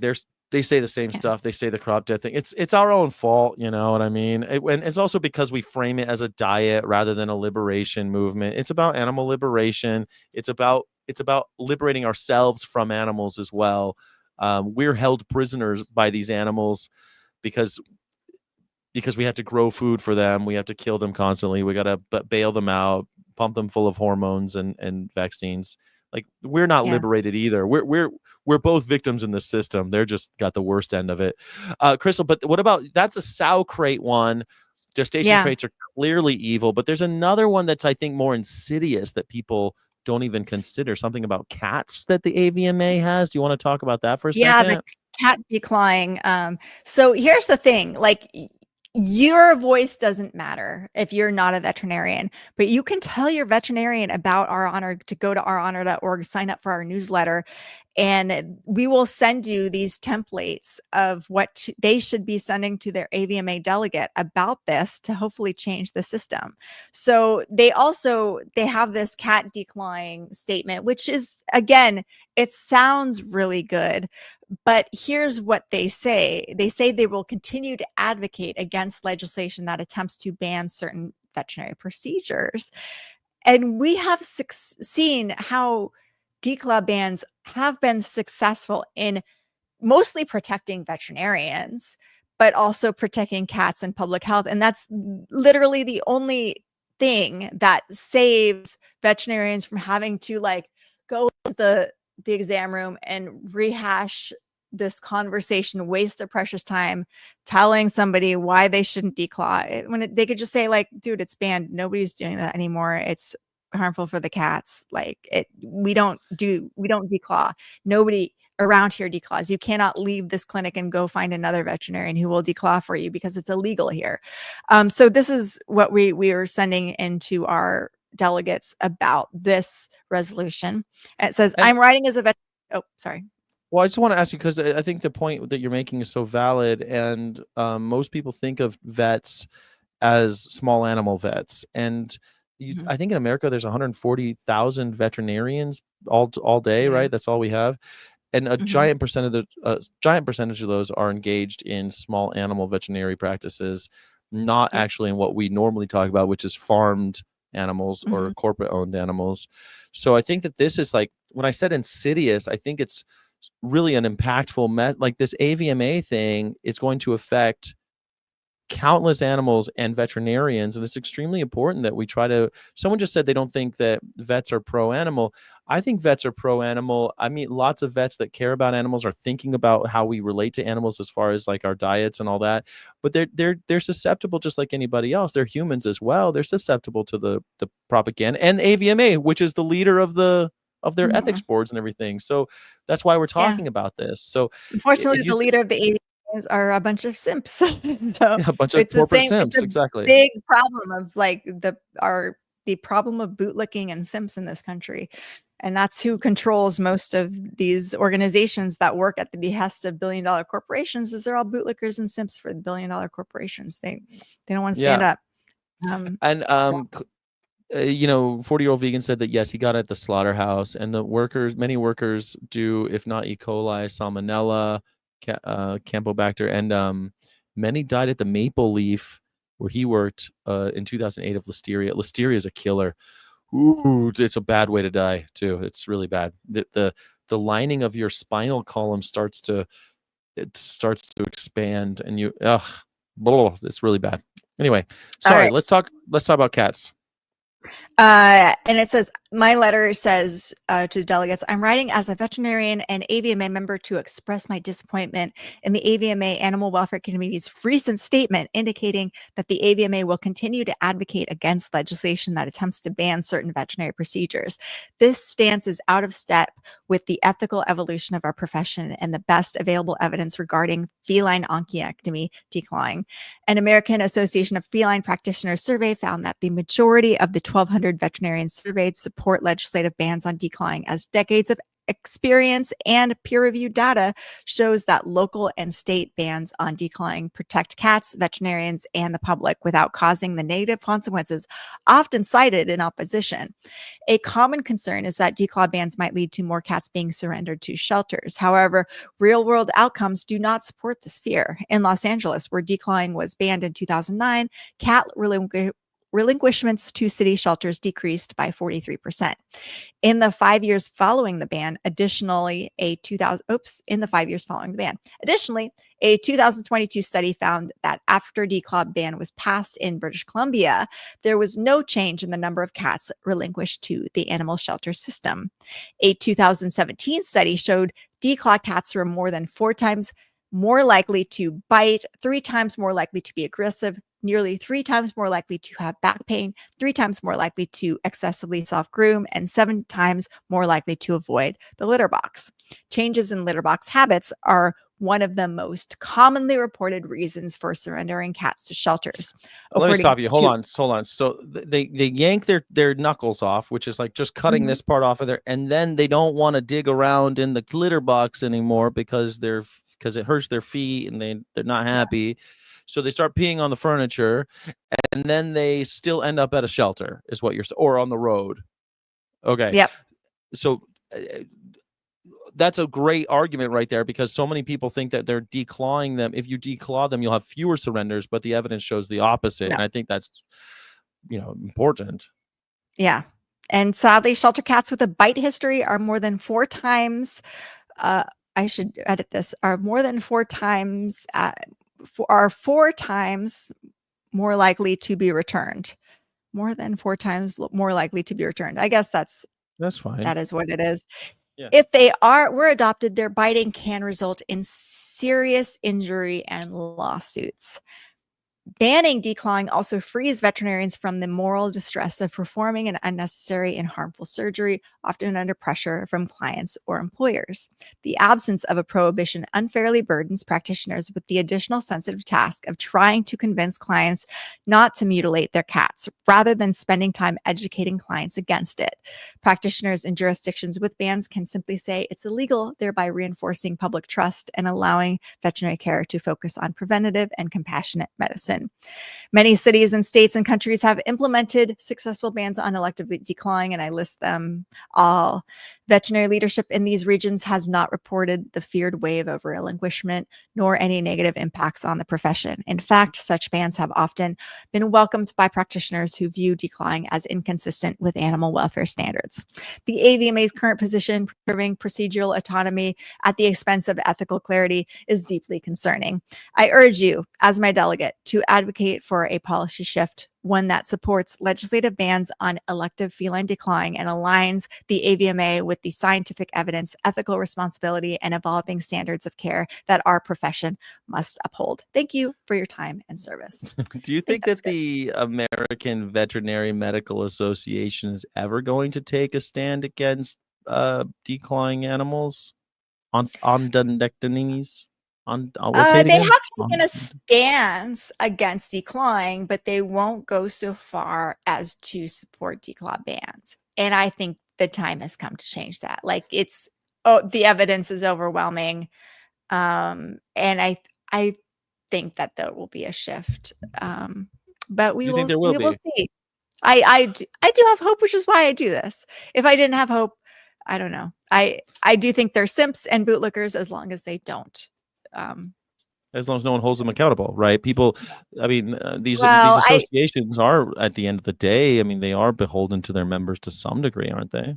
I think public pressure goes a long way. That has caused them to change some of their stances. And we have to just show that this is harming the veterinary profession's reputation as caring advocates for animals. As long as the largest veterinary organization in the world condones these procedures and doesn't support declaw bans, it makes all of us look bad, and all veterinarians should be really angry about that.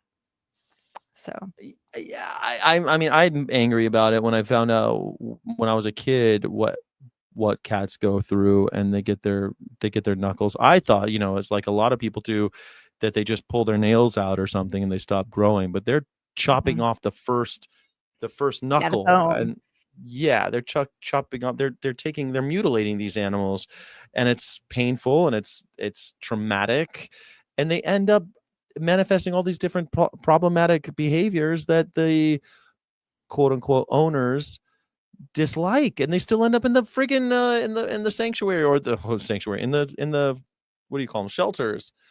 It's I mean, so I'm hoping you're right. Why are we hope that a doing lot of side people by side and not that? What do we like? Which is better? I've been switching it up. I switch it up to keep it dynamic. I don't keep it on there for very long. I just kind of switch it up so it doesn't get boring on the, just so it's all the same all the time.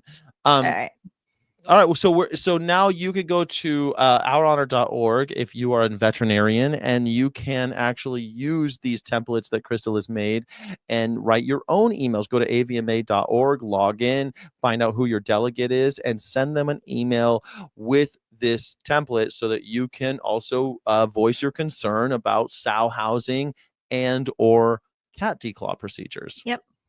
Don't be a simp. Don't be a bootlicker. Prove that you're not by sending a letter.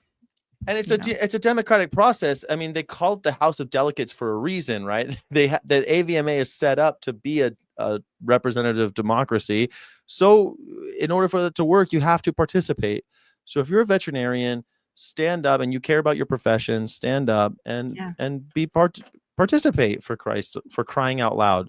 That's what I want to say. Stop allowing the AVMA to speak for us and make our profession look bad. That's what they're doing. They make us all look bad by having these policies and, preventing animal protection legislation from going forward. So totally agree. Cool. Can I show you what I was looking at earlier? Sure. Yeah, are we let's ready do for it. that?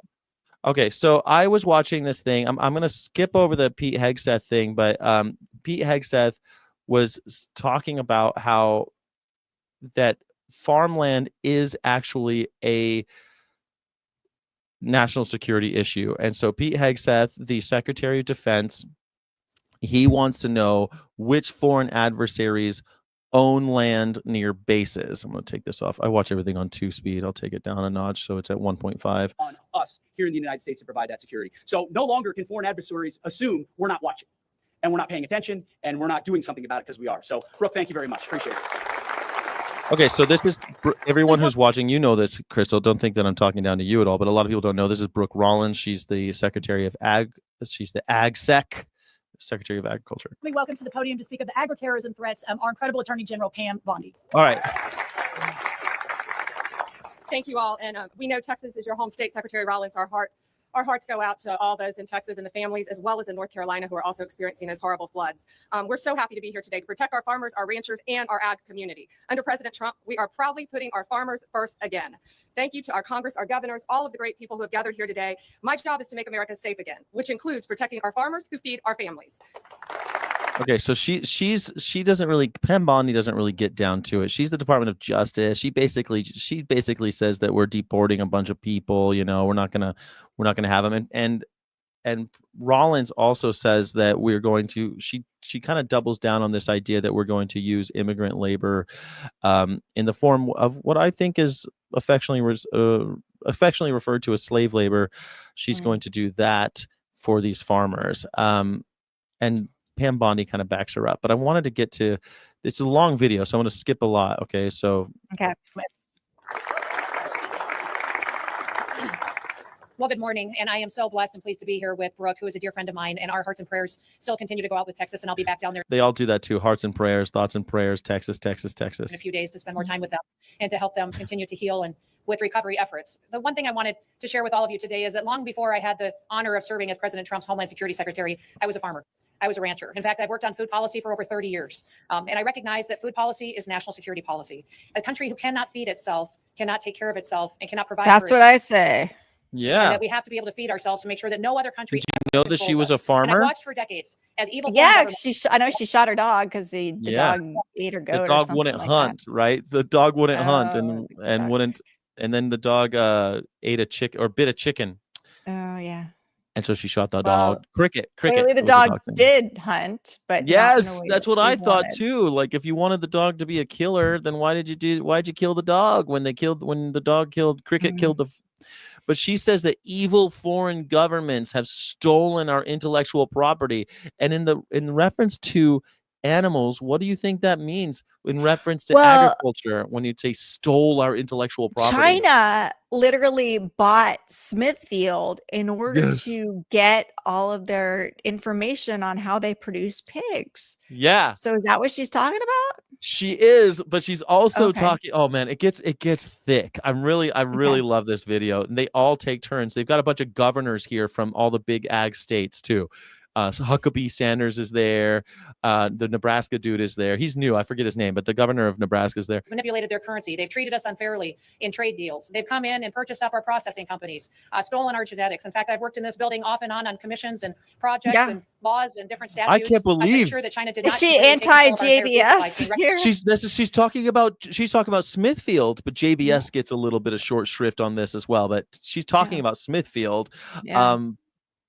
Because the Chinese, but one guy, he goes hard.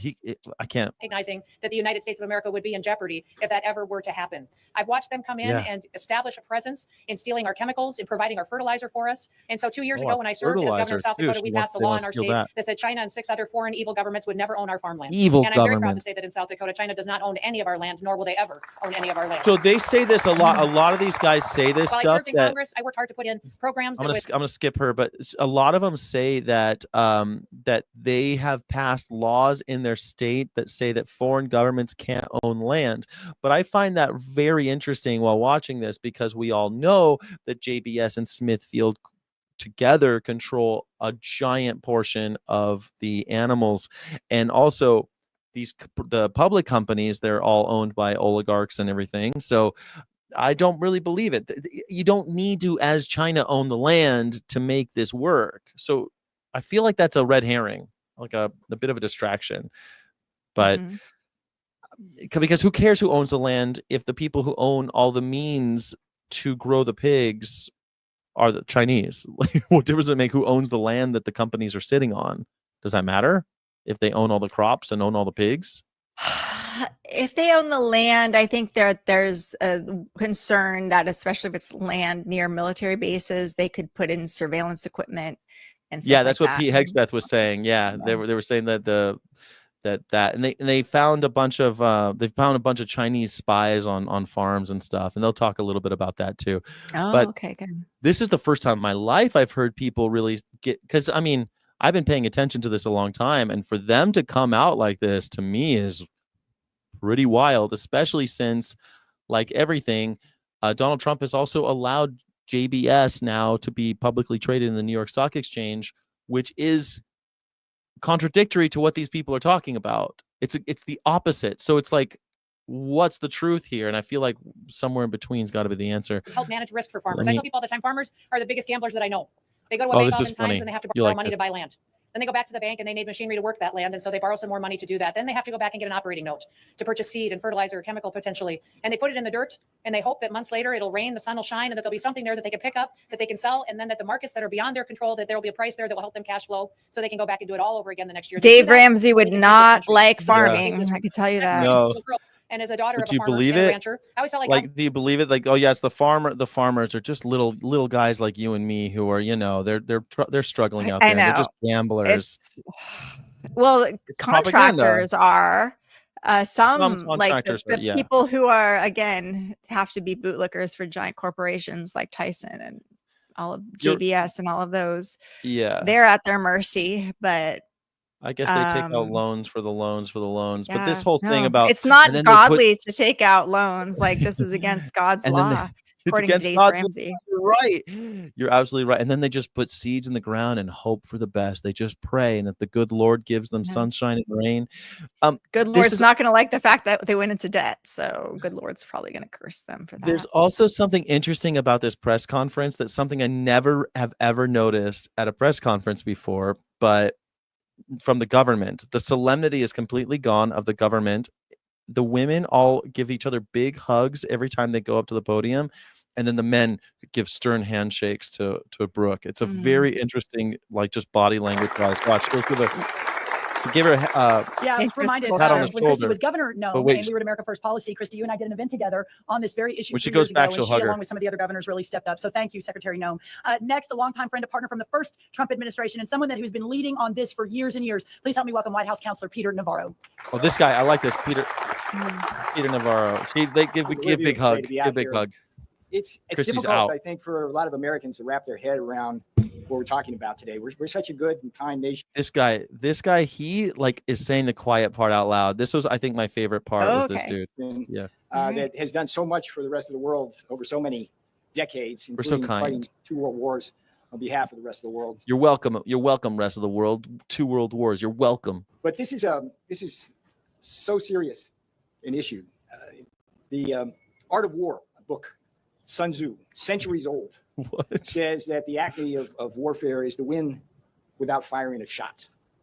Okay. You fast forward to a book that was written by 2 high-ranking military officials in China called Unrestricted Warfare. And you understand that we are indeed in a new world where kinetic warfare is not the first choice of our rivals anymore. Rather, it is things like sending us seeds, or trying to steal our seeds, or trying to change the seeds. It is acquiring our supply chain in agriculture. It's setting up spy shops on land next to military bases. Do you remember when that balloon? Oh, it was just a weather station. We Uh-huh. seem so naive about Drones. so much of this, when in Drones fact too. I know. we have. But this guy is saying out loud in front of everybody that we're Yeah. at war with China, that China has declared war Yeah. on us. Do you want to stick it to China?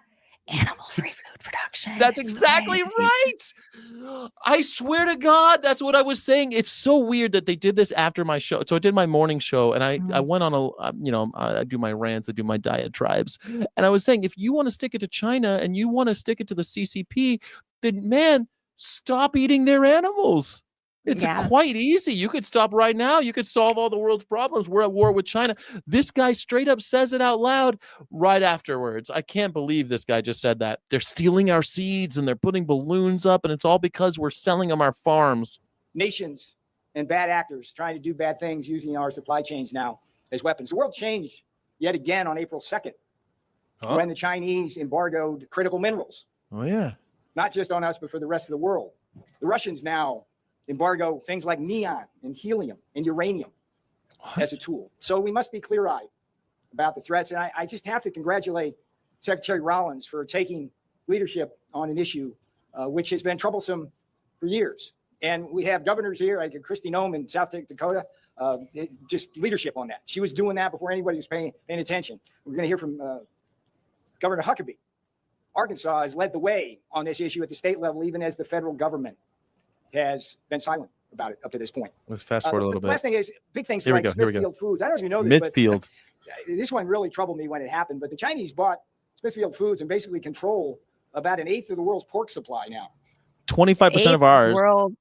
Wow. 1/8 of the world's pork supply. If They you want bought to stick it to Smithfield. China, don't eat pork. Yes! Like you will Stop eating bacon. Stop eating pork. stop being a simp for Stop Smithfield. being a simp for China. Totally. The fact that he says this is just like, how is anybody listening? Hello, is this thing on? Like, what the hell? Did you have bacon this morning, sir? Like, Yeah. I want to know. Anyway.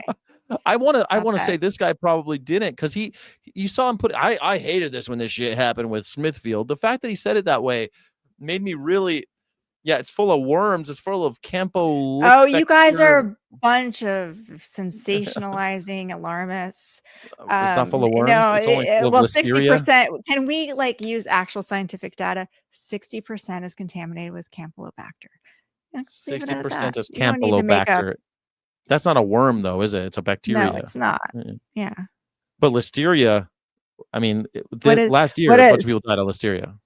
37,000 human Campylobacter infections annually are attributable to contaminated pork. Up to 60% of piglets are infected with Campylobacter at birth, often remaining characters until slaughter. So there you go. 60% have Campylobacter. Can you die of that? 787,000 foodborne illnesses every year are attributable to pork. 787,000. And all that just so you can bootlick for China. Just Okay. bootleg for China. JM says I sound really dumb trying to mock the seed. I'm not mocking the seed stealing. I'm not saying it's a wacky. I'm not mocking it. I'm saying hello, do something about it. I'm not mocking that. I'm actually kind of surprised that he brought it up. I'm just shocked that I've been saying this shit for years, and I don't. The fact that the government's coming out and saying it in front of everybody on a sunny day in DC, I think people think that I'm such a Democrat or something, and I'm not. I'm saying this is good news. Come out and say it. And then, Are but then you got are the stupid libs going to start eating pork now to stick it to the Trump just stick it to the administration? Trump to support the Is Chinese. that what's going to happen? You're going to be a lib and eat pork, okay? You know, I wouldn't put it past the liberals to do that, but like, Yeah. you know, the Republicans, even a broken clock is right twice a day, and if they actually followed through with some of the stuff that they're talking about, I support it. Do something about it. JBS, the truth is, gave $5 million to Donald Trump, promised $200 million in other investments, and Donald Trump is now allowing JBS to be traded on the New York Stock Exchange. These guys are saying something directly opposite of what Donald Trump has already done. So is this a new day in America? I don't know. And we worry, we've had food inflation. We worry when things happen that can be part of that. And then the other key purchase, which we allowed them to do, is Syngenta. What is that? It's a seed company. Syngenta, And in a world seeds. of ever-changing pests and things like that, and climate differences about where water is and things like that, seeds really can be the revolution that keeps the world fed. And China now owns a key part of that. So what Secretary Rollins is doing today, it's a historic day. She's putting down the marker that the United States is no longer going to tolerate the attacks on our agricultural system, not just the land, but the supply chain as well. I mean, this rhetoric is beyond anything I've heard about from the agriculture secretary, and like, come on. She deserves more than a hand. She deserves a helping hand here. And that's why the other aspects of our government are behind us as well. So I appreciate being here on this app. He just says that it's such a beautiful day. He talks about how gorgeous it is. And then Brooke Rollins. Huckabee Sanders. We haven't heard from her in a while. She's the pro-child labor governor of Arkansas. Yes, she's the pro-child labor governor of Arkansas. The former, I think she was the press secretary for Donald Trump in the first season of the Trump show. But she's her dad is the ambassador to Mike Israel. Huckabee. Yeah, Mike. Yeah. It is incredible to be here and be joined with people who really understand what it means, not just to love our country, but to be willing to do things that actually preserve, protect, and allow us to pass on what makes our country so great to the next generation. And that's exactly what you see in the collaboration of the people that are gathered behind me. I'm so proud of the fact that Arkansas was the first state in the country to kick a Chinese-owned company off of our farmland and out of our state, and we made them pay for it. Very Trump-esque. We made them pay for it. Very Trump-esque. This is what some was that saber story? rattling. I need to look at that one. They said that they kicked out a Chinese company and said you're going to have to pay for it. I don't know how that works. What about that Brazilian company, JBS, Sarah Huckabee Sanders, that love their child labor? How did that turn out for your state? Yeah, she loves JBS. Yeah. Well, Tyson's homegrown. Tyson's American. Yeah, American child labor. Tyson's American. We don't mind them. We just mind the we mind the other guys. We mind those. We mind JBS in China, especially China, apparently. I feel like that a lot of this is all just for show, but man, I don't know. I'm a little excited and optimistic that there's some Americans right now waking up. Some Americans watch this and wait a second. How much of the global pork supply is during the Q&A? I'm just going to skip around and kind of fast forward through the last couple of months, we passed new legislation. But the Q&A is fun too. Allowing us to prohibit them from now not only owning farmland in our state, but from building or buying land around our military bases and critical infrastructure. It is something that has to happen and something that states have been leading the way on. Man, I spent a lot of time in Arkansas. I didn't see so much critical infrastructure there, so I don't know what she's talking about there. Our states I've never been to Arkansas. I want to go. Arkansas is beautiful. It's beautiful. Plus, I think Tyson is headquartered there, and so is Walmart. Matter so much. That's why leadership from people like Secretary Rollins matters. There's a lot of cute towns in Arkansas. I talk crap, but Little Rock is gorgeous. It's a lot of the fact cool that we towns. now have a president who understands who our real enemies are and is willing to take them on is making a huge difference, not just in our country, but around the world. We talked a lot about today a country's ability to feed itself, but that's not the only place, and that's not the only role agriculture plays. A country has to be able to feed itself, fuel itself, and fight for itself to truly be free. That's something that I thought when she said that. I thought of you, Crystal. Actually, the first time I watched this, I was like, this is what Crystal talks about: food security, food independence, food. It's totally like if we're busy raising billions of animals and we're gonna and it's all fragile and we're subsidizing it. If we just put half of that money into take it out of subsidizing chicken farms and dairy farms, and we could actually have alternatives that are healthy and clean and sustainable. Like, what we're doing is just totally unsustainable. So when she said that, I thought of you, Arkansas. Yeah, Arkansas. I don't know. She sounded like you. I was like, I don't know. See, people. No, I take my best inspiration from the conservatives. Yeah, that's where I get all my good stuff. It's all my good stuff from the smoky. Remember that joke that the comedian said at the press corps dinner about the smoky eye? Maybe it's Maybelline, maybe it's the lies. That's why her. I don't remember that one. Oh God, it was so funny. She says she does her smoky eye so great. She looks so good. But it's the lies that make her beautiful. That's why what this group represents is because she was hard to like when she was lying for Donald Trump every day. That was rough. But she's not. She's kind of an old school neocon, old school conservative. But well, it seems almost quaint to me. When you these can days. make child labor sound like a good idea, the logic. That's great.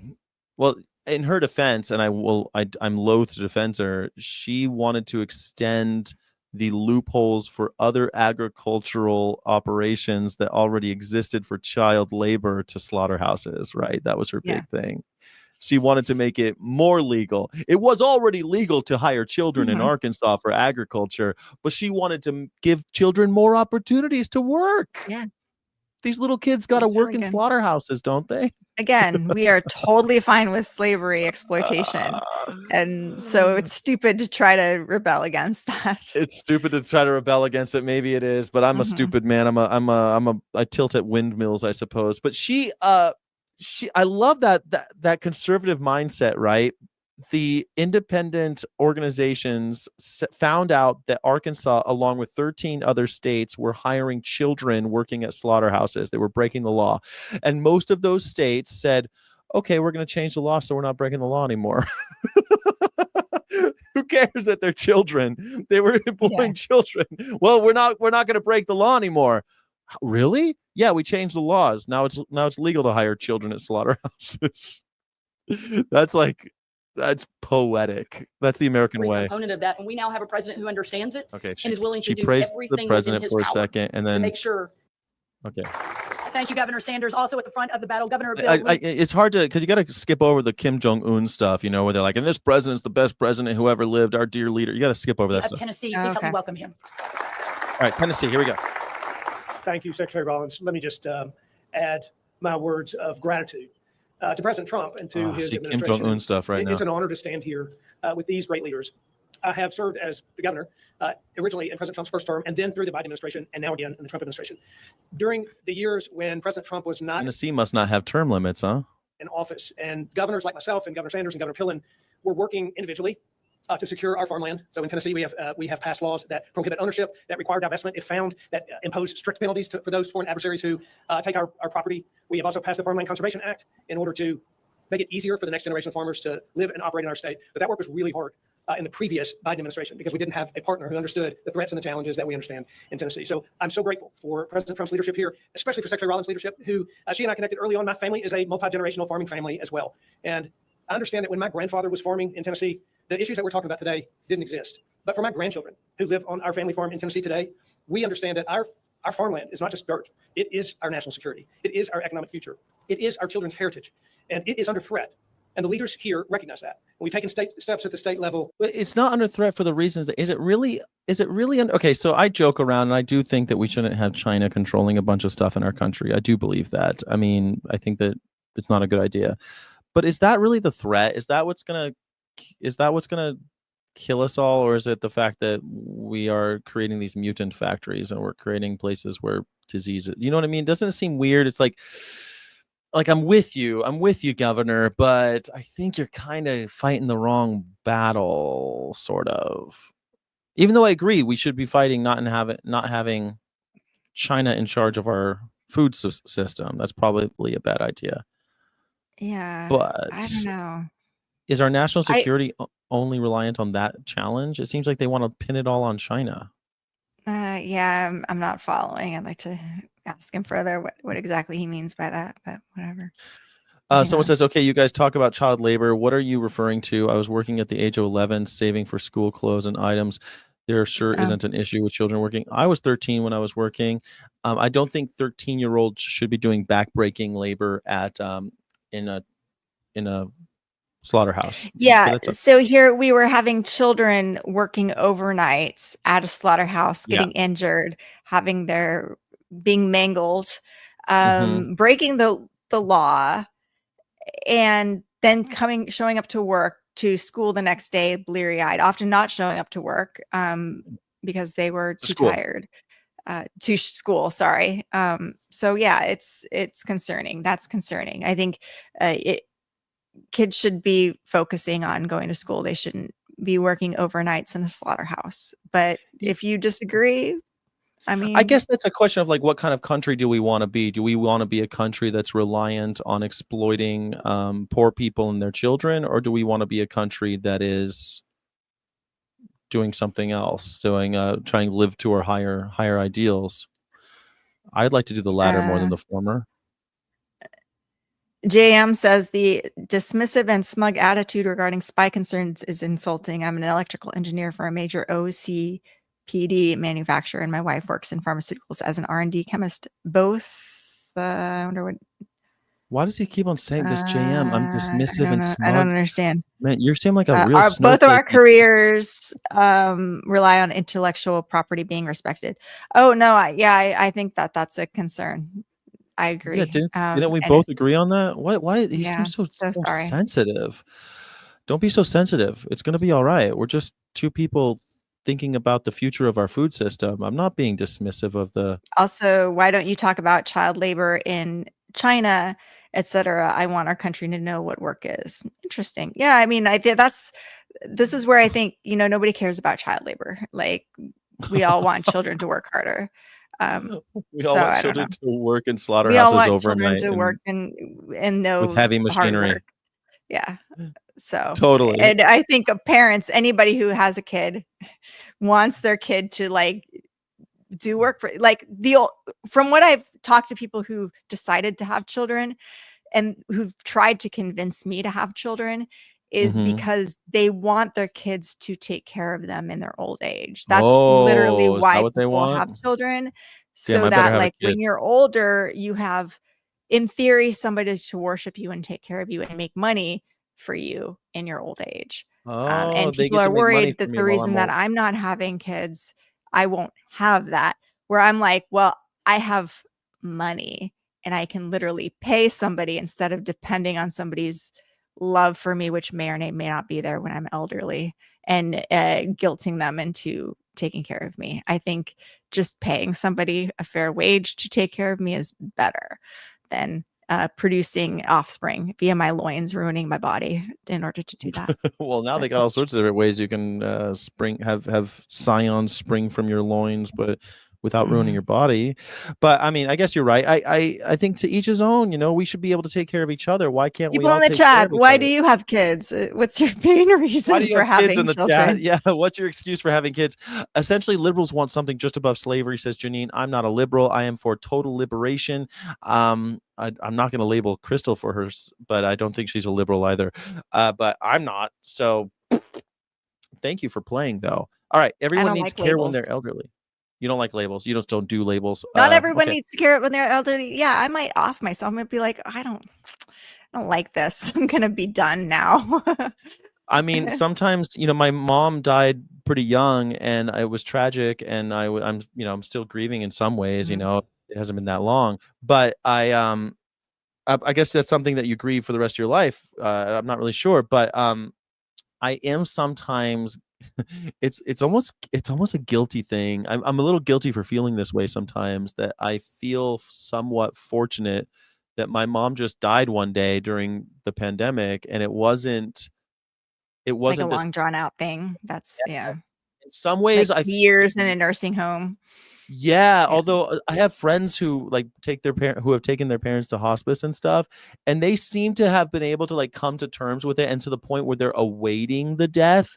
And I wasn't Mhm. off. I didn't have that luxury. I had to just get a call one day, and it was like world shattering. Like no preparation whatsoever. She was young. I didn't see it coming. Um, So I don't know, but sometimes I count my blessings. You have to have an attitude of gratitude about this stuff, but I guess it works in Yeah. support of your thesis that not everyone needs. Sometimes you just die early, and you don't need to have kids. Yeah. I mean, my horses. I had two horses that got severely sick really fast, and literally like there was nothing we can do. Both ruptured intestines, and it's like no option for surgery, and we have to euthanize right away, and it's devastating. But it was also like, okay, the choice is out of my hands now. And then I had one horse who suffered many months for a long period of time, and it was always like when, and then till it was like I was on vacation and I get a call that he's like really not doing well now, and then had to Mm, make that decision, which I should have probably made sooner, but that's the thing with I pets, think though. When you that's have to make that decision, that's one of the hardest decisions, right? You have to. Animal yeah. companions are tough. You gotta everyone waits too long and feels that way, I think. And then when you do it, it feels too early, like you did it too early. I mean, no matter what you do, you're Yeah. kind of another reason why I don't want to have animals in my life. I lost one of my fish. He was 13 years old, and I lost him yesterday, actually. And I felt really bad. People, I got attached to him. Maybe it's not the same as a horse, but I have a real attachment to an animal that I knew for 13 years. Like that's a long time to get attached to an animal. Died yesterday. And death always seems like this thing that sneaks up on you, even though we should be every single day understanding that it's right behind you. It's knocking at the door. It's one breath away. And yet every time you see death, it seems fresh, seems new. I don't know why. No. When you're a veterinarian, the weird effed yeah. up thing of being a vet is you see it every day. You're reminded of it every day. And I think that messes with a lot of us. And when life seems to get too hard, it's like, well, we usually euthanize animals when their life gets bad. And so why shouldn't I do that to myself? And that's why we have high suicide rates in veterinarians. It's like, oh, my quality of life is down, is not good. So therefore, I'm going to just reset. Yeah, I'm with you. Yeah, but that was a good tangent. A little fish and souk. Let me fast forward. The Tennessee guy, he's got enough to talk about. I want to skip him. This guy with the sunglasses is great. He's another governor. Now, Senator Tommy Tuberville from the great state of Alabama. Damn, she didn't call me coach. So he was the coach of some football team in Alabama, and everyone calls him coach, and he looks like a coach, talks like a coach.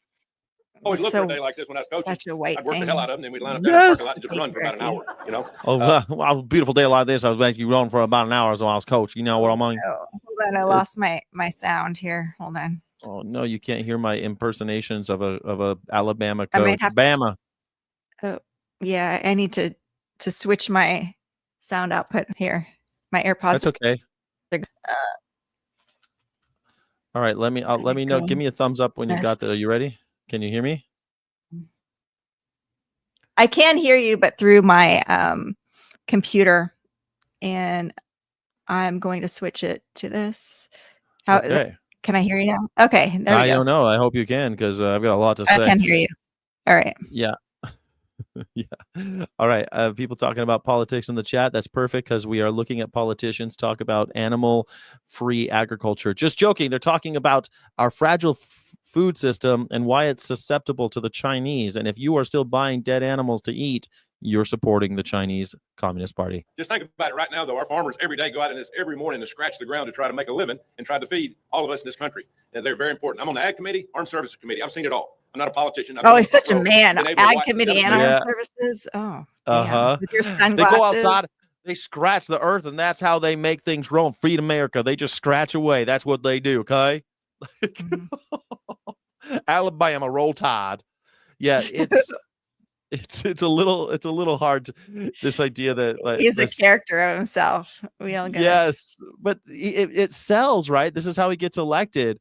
That's what the farmers do. They feed America by scratching the earth and going out there every day in the hot sun and putting them in the hours and making the work go. Of our farming community in the last 4 years. No, that's what undocumented workers do, and then that's right. Americans Exactly. make money from that. Yeah. I'm sure that this guy in the days of antebellum South, he would have said the same thing. These people are working so hard so that you stay clothed, growing all this cotton. They scratch the earth and grow some cotton, and you get clothed. That's how that works. It's like, I think there's a lot of exploitation inherent in the system. No, there is not. They scratch the earth, and they know. I'm on the Ag Committee and the Armed Services Committee. I know it. I've seen it all. This Biden party. It was devastating. Input cost high, $5 diesel. Instead of a $700,000 cotton picker, they're $1.5 million. They wanted to put our farmers under. We lost $700,000 cotton picker, the $1.5 million. He's saying that Biden made cotton pickers more expensive, huh? 150,000 farms and 25,000 farmers in the last few years. Folks, we are in trouble in ag, really trouble. And we just try to help here in River City. Prices in the big, beautiful bill we just passed, but they're going to need a lot of help. They are scratching and clawing just to make a living. They got $65 billion from that big, beautiful bill. I know. This is why I really wanted to watch this with you, because everything they're saying is stuff that we've been saying a lot. Is this a 10x speed? No, but it's 50 minutes long, and we don't have that long of a show to watch this. So I'm watching it on 2x. If it's too fast for you guys, let me know. Is this a language barrier? You can't understand what he's saying, 40-year-old vegan. I can understand every word. If you were born in America, you'd understand what it is. You Canadians can't understand the Alabama accent. That's your problem. Crystal and I can understand just fine.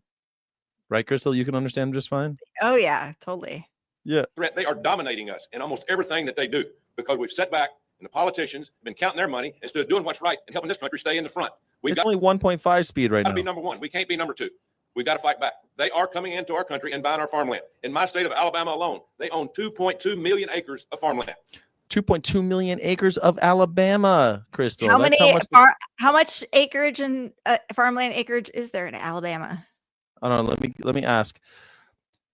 How many acres of farmland exist in Alabama? According to Google, 8.6 to 8.9 million acres of farmland distributed across 37,000. How many? Like, sorry, what did you say? 25%. That's 25%. It's like 25%. Yeah, are owned by the Chinese. 25% of the farmland is owned by the Chinese, he's saying.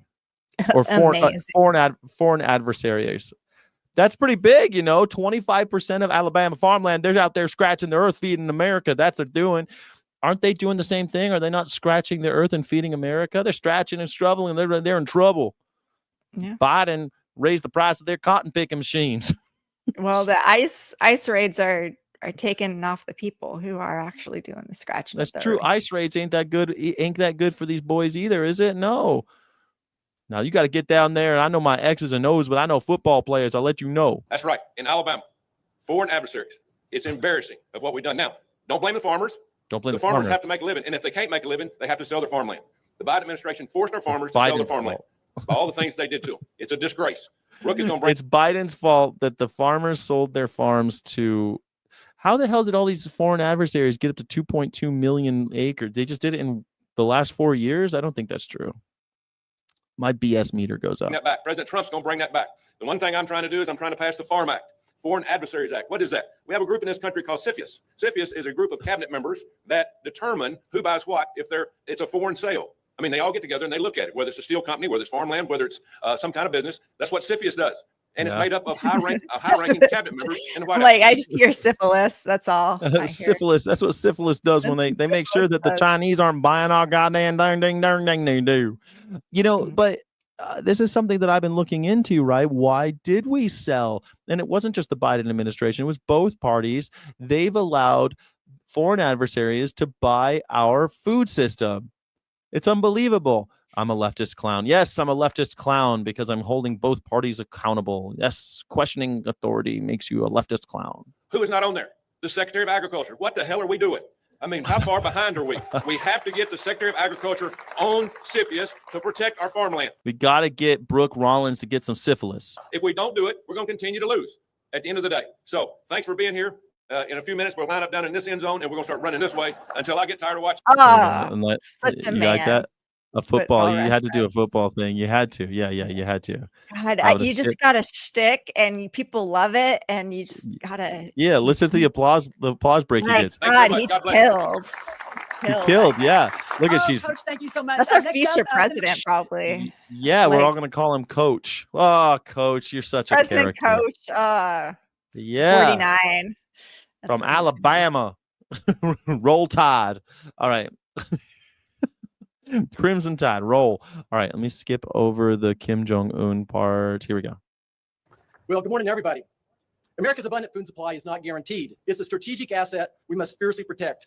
Farm and ranch security is national security, and I'm proud today to share how Kansas is at the heart of this mission. Kansas, baby, is that where we're going to get some? We're going to get some farm fortresses, fortress farms. It ties into what you were saying. We're going to build some fortress farms, We tell China to get the hell out of American agriculture. Wow. Today, China, here's your ticket. Do not pass go. Get the hell out of American agriculture. And if you hold a red book up and are threatening China. The crimson.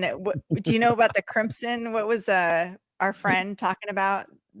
Crimson Tide? Are you talking about the red book? The red book for China, the Chinese red book, the book of Mao Zedong's I'm talking poems? about H7N9. What's his name? The Crimson Cap? No, there was like I'm losing it, so let's just move on. I can't. Think I'm usually the one that I'm usually the one that loses. Trump administration is going to lead the way. Now, I want to start by just thanking Secretary Rollins, and maybe we can help you get some Angus cattle someday before you're get some Angus cattle, Secretary Rollins. Crimson Contagion. Remember Crimson Contagion? Yes. 7 and 9. That's yeah. Anyway, The Crimson Contagion. Secretary Rollins and President Trump and his administration for his The Red Army is giving us the giving the H7N9. What was that guy's name? John something. Yeah. unwavering commitment to our farmers, our ranchers, and rural America. The big reconciliation bill we just passed exemplifies this support. It strengthened the farm safety net, including increased reference prices. It makes key business tax deductions permanent and doubles the estate tax exemption up to $30 million for couples and streamlines the 45Z tax credit. Folks, 45Z is going to do more for agriculture than all the soybeans and sorghum we sold to China in the past 5 years. I like that he said that the reconciliation bill is going to make you more money because the taxpayer is going to give it to you. Because we're declaring war on China, you're going to make more money off the taxpayer than you ever made selling sorghum and soy to China. That is a crazy thing to say. Yeah. We're declaring war on China, but don't worry, we got you covered. The American people are going to pick up the tab. This bill empowers our agriculture communities and secures our family farms for generations to come. Now, as a fifth-generation farm kid, I learned how agriculture underpins our economic stability, our public health, our national defense, our geopolitical autonomy, and our rural way of life. It contributes $1.5 trillion to GDP and supports over 22 million jobs, yet we often take it for granted. Our farmers, our ranchers, our food supply chains face grave threats. 22 million jobs. How many of those are illegal immigrants? Specifically bioterrorism, procurement disruptions, and foreign ownerships. A virus like COVID, which was made in a lab, could target our beef and dairy cattle industry next, or a fungus to devastate our wheat and our corn. Whether it's from nature or made in a laboratory by a foreign adversary, these risks demand vigilance. Let me share how Kansas is leading the fight. We're proud to host the Animal Health Corridor that stretches from Columbia, Missouri to Manhattan, Kansas, the Little Apple, to Lincoln, Nebraska, where cutting-edge research thrives. And why in the world we let scientists from foreign adversaries in those experiments and in those laboratories, I'll never know. And why we're doing research with American dollars in those foreign countries of threats, I'll never know either. What do you think about that, Crystal? Well, gain of function. Fauci, what was he doing in the Wuhan lab? Why was he at the Wuhan lab? Why are foreign adversaries in our labs? Why are our guys in their labs? Wisconsin gain of function research. What's happening? Animal research. If you want to stick it to the foreign adversaries, stop funding animal research. Totally. Yeah. I mean, I think the NIH Cargo Act, I immediately thought of that. There's already an act trying to make its way through the House saying that there will be no more foreign animal research grants. I think I'm for it. Let's stop paying other countries to do our animal research. Makes sense to me. This guy's on board. This Kansan, I think they call them Kansans. I want to thank President Trump in his first term. He welcomed the USDA's Economic Research Service and National Institute of Food and Agriculture to Kansas City, which complements the National Bioagro Defense Facility in Manhattan. This synergy makes Kansas a global hub for agriculture. Right, and we got to skip over the Kim Jong-un part. He loves Donald Trump. Well, but he's talking about the Manhattan, Kansas Animal Research Lab, so that's kind of relevant. I'll keep it going. I try to skip it because I don't want to. I don't know. Sometimes when I play this stuff, you're like, Sky, skip it. So if you think it's not relevant, tell me to skip. He's talking about the Animal Research Lab. That's interesting. Okay. Our strength lies in our collaboration. By uniting public and private sectors with land-grant universities like my alma mater, the fighting, ever-fighting, mighty Wildcats of Kansas State University, we're building a resilient food supply. There you go, Coach Tuberville. Let's go Wildcats. I want to commend the Department of Defense and all the agencies up here today for your joint efforts to combat diseases like avian influenza, screwworm, and foot and mouth, protecting our farmers and communities. And finally, let me just concur with Coach Tuberville that I'm going to champion for the Secretary of Agriculture to be part of CFIUS. President Trump could appoint her, and Congress can make that legal for years to come as well. That's the best way to counter these emerging threats. Think about it. China right now owns land next to Whiteman Air Force Base, where our B-2s were launched. It did just a spectacular job of, obliterating Iran's nuclear armament. They have land next to Kansas, home of the Big Red 1, 1st Infantry Division as well. We need someone who thinks agriculture when they wake up in the morning and they go to bed and they think of agriculture as national security. Again, we can't. I should be the head of agriculture then. You should. Why don't you apply? I don't think they'll take me. All you got to do is mix in some. You got to learn some football jargon. Football. Yeah. Got to be a coach or something. Yeah, you can. Testosterone. It's too bad Davis. Does Davis have a football team? The Aggies, go Aggies. They have one? They have a football team? Yeah. The Aggies, I didn't know that. yeah. The Aggie, what is an Aggie? I don't know. But I think Texas A&M is the Aggies too, right? Is it a dog? No, it's like I think just Aggies. Like agriculturists. and then they have like they're like farmers. They Oh, yeah. have a horse mascot though. For some reason. I had no idea that Davis had a team. Mhm. Okay. Well, that shows you what I know. The Go Aggies. That's all you got to do. See, you educated me right now. You can Aggies. do that. Yeah, you could be the agricultural secretary and say go Aggies. You see, you're born to be an agricultural secretary because you were an Aggie. Fortify our biosecurity and keep America's food in Americans' hands. Thank you so much. God bless us. Have a great day. Thank you. Quick announcement. As of this afternoon, I will be officially a member of SOFIA. So that is happening. It's an incredible team at USDA and our great Treasury Secretary, Scott Bessent. Finally, from She's the going to get Sifia. amazing agriculture state of Pennsylvania and chair of the House Agriculture Committee, please help me welcome G.T. Thompson. Oh, I love this guy. Good morning, everybody. Yeah, this guy, he's got kind of a kingpin look, right? He looks like What a glorious day. A great day for making hay. a day for making And a hay. great day for making history.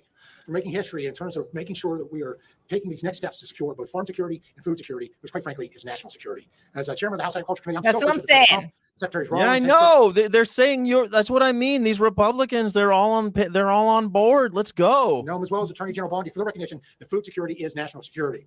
In the Agriculture Committee's preparation for the farm food and I can reach across the aisle and see something positive when it happens. Security Act, we identify threats to food security impacting America's #1 and most essential industry, which is agriculture. Our farmers are on the front lines of food security, and that is essential to our national security. America's farm families are facing serious challenges, from foreign threats to our farmland and the theft of our intellectual property, to high energy costs driven by out-of-control inflation from the previous administration, market instability, poor SNAP integrity, crushing taxes, extreme weather, and an often unreliable workforce. All of these make life harder for Those darn immigrants being unreliable. What the heck? America's farm Those miners that we're employing. Jeez. and forestry families, and jeopardizes our country's food security. I want to thank President Trump for using every tool at his disposal to make America's food supply safer. The One Big Beautiful Bill included a historic investment in our agriculture value chain, including provisions from the Bipartisan Farm Food and National Security Act. The One Big Beautiful Bill includes investments to strengthen our livestock biosecurity from foreign animal disease, as well as delivers major tax relief, shields the next generation of farmers from the death tax, supports affordable energy policies. We read about that. We were talking about the death tax, that the Big Beautiful Bill made it so that now children of farmers can inherit more. Yep. Yeah. Family farms running and food prices low. It includes historic integrity measures for the SNAP program and so much more. There's still a lot of work Measures left for to be done. SNAP. That hurts On behalf of the agriculture. House Agriculture Committee, I look forward to partnering with Secretary Rollins and others across the administration on this important initiative. It's weird that he put that in there about SNAP, because SNAP hurts Yeah. farmers, not helps. He said integrity measures, that he kind of snuck that in. Did you notice that? That was a little sideways, a little dishonest there, I think. Yeah, it was like sticking it to the poor people who didn't earn enough money for us to matter, or for us to care about them. The unreliable workforce. Yeah. Yeah, We maybe want to they'll be more stick it to the reliable when they're people who hungry. haven't succeeded under capitalism. We're all about the hierarchies. Yes, maybe they'll be more reliable when they're starving. When Maybe they're they'll show up starving, to yeah. work more. Maybe they'll just die and stop being a burden. Yeah, that's what we need. They just get off my payroll. I'm sick of paying for unemployment. Thank you to President Trump and this dynamic cabinet team for your commitment and your leadership. God bless and thank you so much. God bless. God bless. They all say God blessed. Okay, everyone, we're going to open it up for some questions. I would Okay. note that while we were standing here and all of you were sitting there, it's too bad Secretary Bobby Kennedy's not here because we're all getting a lot of vitamin D today. So What do you think about that joke? Huh? It's too bad Bobby's not here because we're all getting a lot of vitamin D. Huh? Comedy gold. we'll let him know. He'd be very proud. All right, we'll take some questions from the press. Thank you, Secretary Rollins. Mary Margaret with the Daily Wire. 2 questions, if that's okay. First of all, I'm seeing on this map that there's a lot of Chinese-owned farmland in California. Are you looking into the severity of that and what those consequences are?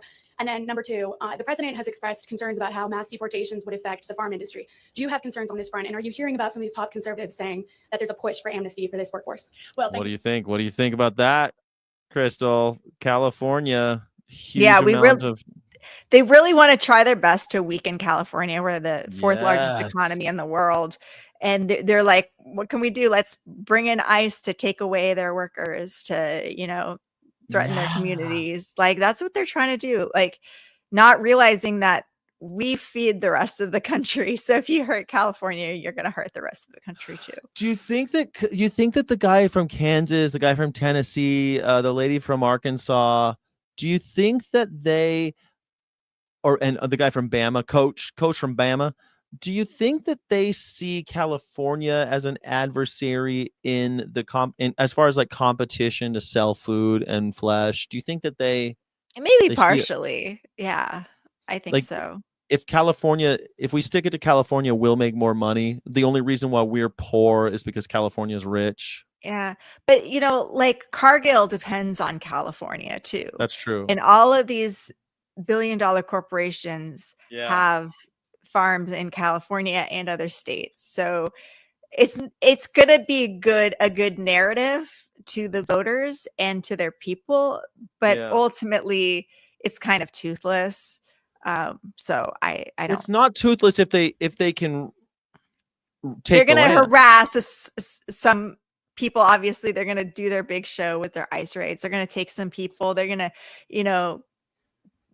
to put people in alligator Alcatraz or whatever. Yeah. Going to get all the rah people. But that's all mostly theater, right? I mean, Barack Yeah, it Obama is. deported more, Biden deported more. It's not just deportation that's the problem. It's this like brutal, cruel, theatrical. Are you familiar with the term kayfabe? I've been reading a lot No. about this. It's a term that it talks about kind of the absurdity of theater in direct relationship, but also in other ways to professional wrestling, where when you make a big show, then you overcome the absurdity of the theater, even though we all know it's fake and we all know that the two guys who are adversaries and are fighting it out, they're actually friends when they get off the ring. Everyone in that world is kind of in on the theater and has this intentional suspension of disbelief. And I was reading about it in how Donald Trump seems to have, his whole administration, everyone in it seems to have really been able to kind of to harness that type of carnival atmosphere. It comes from the carnival. Yeah. before They're doing a really good job at it. Like, and Gavin Newsom's trying, but Mhm. he's not doing as good of a job as they do. They do. He's really old good job. money, he's like, yeah, he doesn't have that. Yeah, he's trying, but I don't think Gavin Yeah. Newsom. But I don't know. I think that the solemnity that I think deportations and separating families, the solemnity that I think should be employed when undertaking those type of solemn actions is important. But they don't. They call it alligator Alcatraz and post pictures on the Homeland Security TikTok of alligators dancing with ice helmets on. And it ice works hats for on. them. It works for them. It really, it gets people into it. I have a lot of like friends who I didn't realize they were horrible people. And they're celebrating this alligator Alcatraz thing. And they're like really about getting those illegals. And it's like, totally. wow. And what it does is it makes it seem like a joke, even though it's very serious. And because of that tactic, here's the mind F, is that always the most humorous side always wins. That's what you gotta it realize. makes them impervious to tearing down the curtain and showing how absurd and evil it is. Yeah. So when fascism was in vogue in the 30s, and people like Charlie Chaplin made fun of it, when Charlie Chaplin made fun of it, he showed everyone how absurd and evil it is through humor. But if they're the humorous ones and they've got dancing alligators with ice hats they're on, already absurd. It's just like what killed the KKK, Stetson Kennedy exposing the absurdity of the KKK. That's right. But if the you can't do KKK that. already was over the top with their stuff, that wouldn't have worked. To me, they were over the top with the KKK hoods today. and stuff. Right. They were over the top with their hoods and stuff, but they didn't get that it was funny. They didn't get that it was a joke. They never made a joke about it. They were very serious and scary. The Nazis were very serious and scary. MAGA doesn't seem serious and scary. It's a lot like in wrestling. You think that it's all just, they are in on the joke with you. They're over the top. I'm old, so I remember like Ultimate Warrior and Hulk Hogan. Oh yeah, brother, and Rowdy Piper and all that. They're over the top, and they know that it's a joke. You know it's a joke, and so now you can have this playtime. That's what they are doing at the government level, and it's kind of, I don't know, man. it's very interesting to me. I just read about it, and I'm really been thinking about it for the last couple days. Mhm. But That's a really good point. Yeah. I'm pretty excited. At this rate, Sky won't be able to grow a mustache again. Nerds Like Us is referring to the fact that every time my channel gets to another 1,000 views, I shave, which is why I'm sporting the fresh face. But I had to. So it's interesting. Like there are certain animal rights groups that are very absurd, and Yeah. they do very absurd things, and Yeah. it doesn't work. Maybe, but animal rights You know why? activists Because are they also don't like, know that they don't think it's funny. They don't like PETA does yeah, absurd stuff, but but they they try don't to think it's they Mhm. they don't get it. Yeah, Yeah. that's a good point. They're not self-referential. They don't Mhm. like Donald Trump has to realize what a clown he looks like with his stupid red hat. He looks like Elmer Fudd in a suit. And how do you make fun of Elmer Fudd in a suit? He already is made. You can't parody. He already parodies himself so much. Like Yes. you watch his press conference, like, oh my God, this is like a Yes. Saturday Night Live episode. Yes. So how could It's Saturday Night yeah. Live be funny anymore? It's not funny anymore because it's already totally Mhm. absurd. Yeah. Yeah, that's it, Crystal. It's like I do an impersonation and people think it's good or bad, but it's not that. It's never going to measure up to the real thing. The guy Mhm. is he's got to understand with his red hat, the 1.5 inch of foundation, and the long, long tie, and the big and the suit that doesn't fit him with the giant shoulder pads that was never in style. He's got to know when he looks in the mirror that it's Yeah. just his shtick. He's got Yeah. to know. Like Arnold, rock, like what is this? Hulk Hogan. 26-inch pythons, brother, and he's Yeah. It's yeah. There's this one like guy who parodies Trump, and he just does it like he points out how like the things Trump is saying is like what a gay person would say.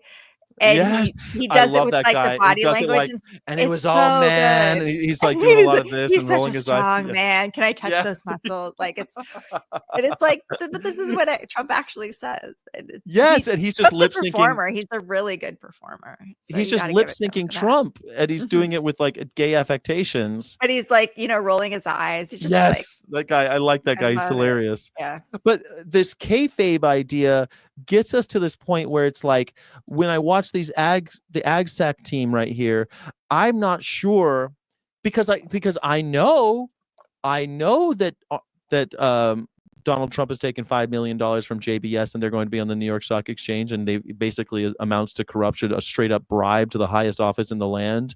I know that, and yet I see this display. And my suspension of disbelief, it works on me too. I'm like, maybe that's not the case. John Cena doing this thing and doing his little move before he knocks a guy out. That's what we're looking at. We're looking at the World Wrestling Federation, and there's no room for solemnity. The solemn ones are now the jokes. Now Gavin Newsom's a joke because he's more serious. What a joke. They're like, we're hypocrites. Sue me. Who cares? I'm a hypocrite. The shamelessness. I've been thinking a lot about it. I'm gonna think more about it. It's probably not the last time we heard about kayfabe. It's a new. I used to work in the carnival back in the day, and I worked at Disneyland and the carnival. I did a traveling carnival in the South way back, and I knew the term kayfabe, but I didn't really. The fact that this thing What is the etymology of kayfabe? I'm glad you asked. There's a lot of history to it. They think that it's a bastardization of. They think it started with Pig Latin, that it was be fake, so it'd be eBay egg and it was reversed and made fun because in carnival world they do stuff like that, and they ended up kayfabe. Okay. It means be fake. If you look at it spelled, you'll see, you can kind of see why it would be like a Pig Latin bastardization. Yeah. So yeah, be fake intentionally and over the top because people will love you for it. Yeah. Yeah, dancing to YMCA, Benji. Good point. Dancing to YMCA. That is kayfabe for sure. How do you make fun of Donald Trump doing a dumb dance and you see people try? And it's what made the gay rights movement work was kayfabe too. Totally. Yeah, In they many call it ways. camp. Yeah. Yeah, Yeah. exactly. Mhm. They call it camp, but it's the same Yeah. idea. How does Gay the animal kayfabe. Yeah. rights movement do that? How do we evoke kayfabe for Well, we're not our going to do it by being cause? the this is, I guess this is why people hate liberals, because we're so serious. We're word Mhm. police. Don't say it. Don't say, we're so Yeah. serious about this stuff that we're really easy to make fun of. And when you make fun of us, we Not reveal that that we are liberals. When you say liberals, no, us, no, I yeah. don't know. I What don't is count this? myself as one of those liberals, right? When I say us, I'll do that when I'm a Republican too. I'll wear different hats, but I'm not a liberal. I don't identify as one. But I do criticize liberals in that, don't you? I don't know. See how far you agree with Yeah. me. I, No, I don't I roll my eyes at the seriousness of it. The yeah, the the seriousness of the the world police. policing, Mhm. it's like, oh, we're all about free speech, but yet you can't say certain things and you're going to be Yes. attacked, and it'd be attacked worse by your own people for saying the wrong thing. That's what I mean. Yes. So the hypocrisy, we end like the liberal, and then by proxy also the left. Think of it like, to me, punk rock is like an anarchist movement, and they know that it's funny. They know that it's not so serious, but they are serious, but they're not. Think of a band like the Misfits, where you never know how serious to take them. You have these, but that's so far left. But in the middle, there's these liberals that take themselves too seriously. They take the world too seriously. They police each other and eat each other. And of course, they get to make. And that what I was going to say too. And when you make fun of them, they cry. But the Republicans and MAGA in particular, they cry a lot. They clutch their pearls. But it's all fake. It's fake crying. It's all kayfabe. Like it's all Hulk Hogan tears. Like, oh, brother, you hit me in the head, brother. Oh, I'm really hurt. He doesn't care. It's all a joke.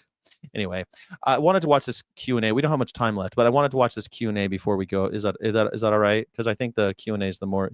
We went on this tangent after a question was asked, but I want to see how he answers. Is that cool?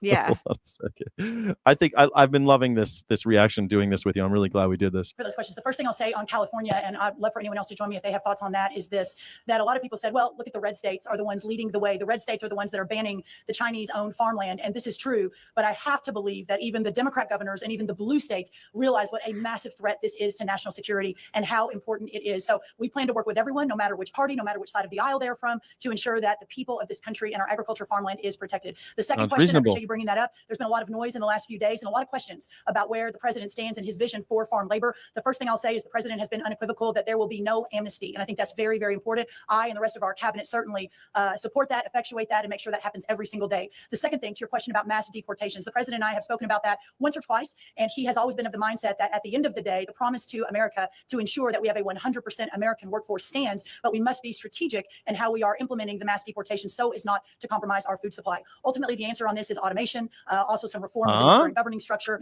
And then also, when you think about there are 34 million able. So reform reporting structure and automation. So that's just AI basic. And we knew that was going to come. And automation, automated slaughterhouses. Automated slaughterhouses. That's what now she's talking automated about. dairies, like Automated cows dairies. going in and out. Yeah, it's all they want more automation, more robots. Okay, so how is that helping Americans? I'm not really sure, but listen to this next one. 34 million able-bodied adults in our Medicaid program. There are plenty of workers in America, but we just have to make sure we're not compromising today, especially in the context of everything we're thinking about right now. So no amnesty under any circumstances. Mass deportations continue, but in a strategic and intentional way as we move our workforce toward more automation and toward a 100% American workforce. And ultimately, it's the wonderful members of Congress behind me who are taking this on the fixing the current immigration system. So thank you so much. So that answer actually went a little viral because people are saying that the answer is stating that we're taking people off Medicaid in order to get them to work at farms and slaughterhouses. That's what she said. 34 million people who are on Medicaid will not be anymore because they're able-bodied. We're going to put them to work in farms and slaughterhouses. Interesting. Yeah. And it's pretty sinister if that's true. I mean, that's one way of, when I listened to it, I heard that, but then I saw it kind of went viral. And I think it's kind of what she's saying, right? That we're taking people off of Medicaid and they're not going to survive unless they go get jobs at places like these farms that we're talking about. That's the American way now. Yeah. All right. Yeah. 100% workforce. 100% American. Madam Secretary, thank you. First of all, condolences, thoughts, and prayers to all the folks back in Texas who are near and dear to your Thoughts heart. and prayers. A couple quick thoughts. Congratulations on the success of getting at least partially the death tax repealed in the BBB, because as we all know, it affects farmers disproportionately to a great extent. Congratulations on that. Also, egg prices today, just right now, hit $2.49 a dozen.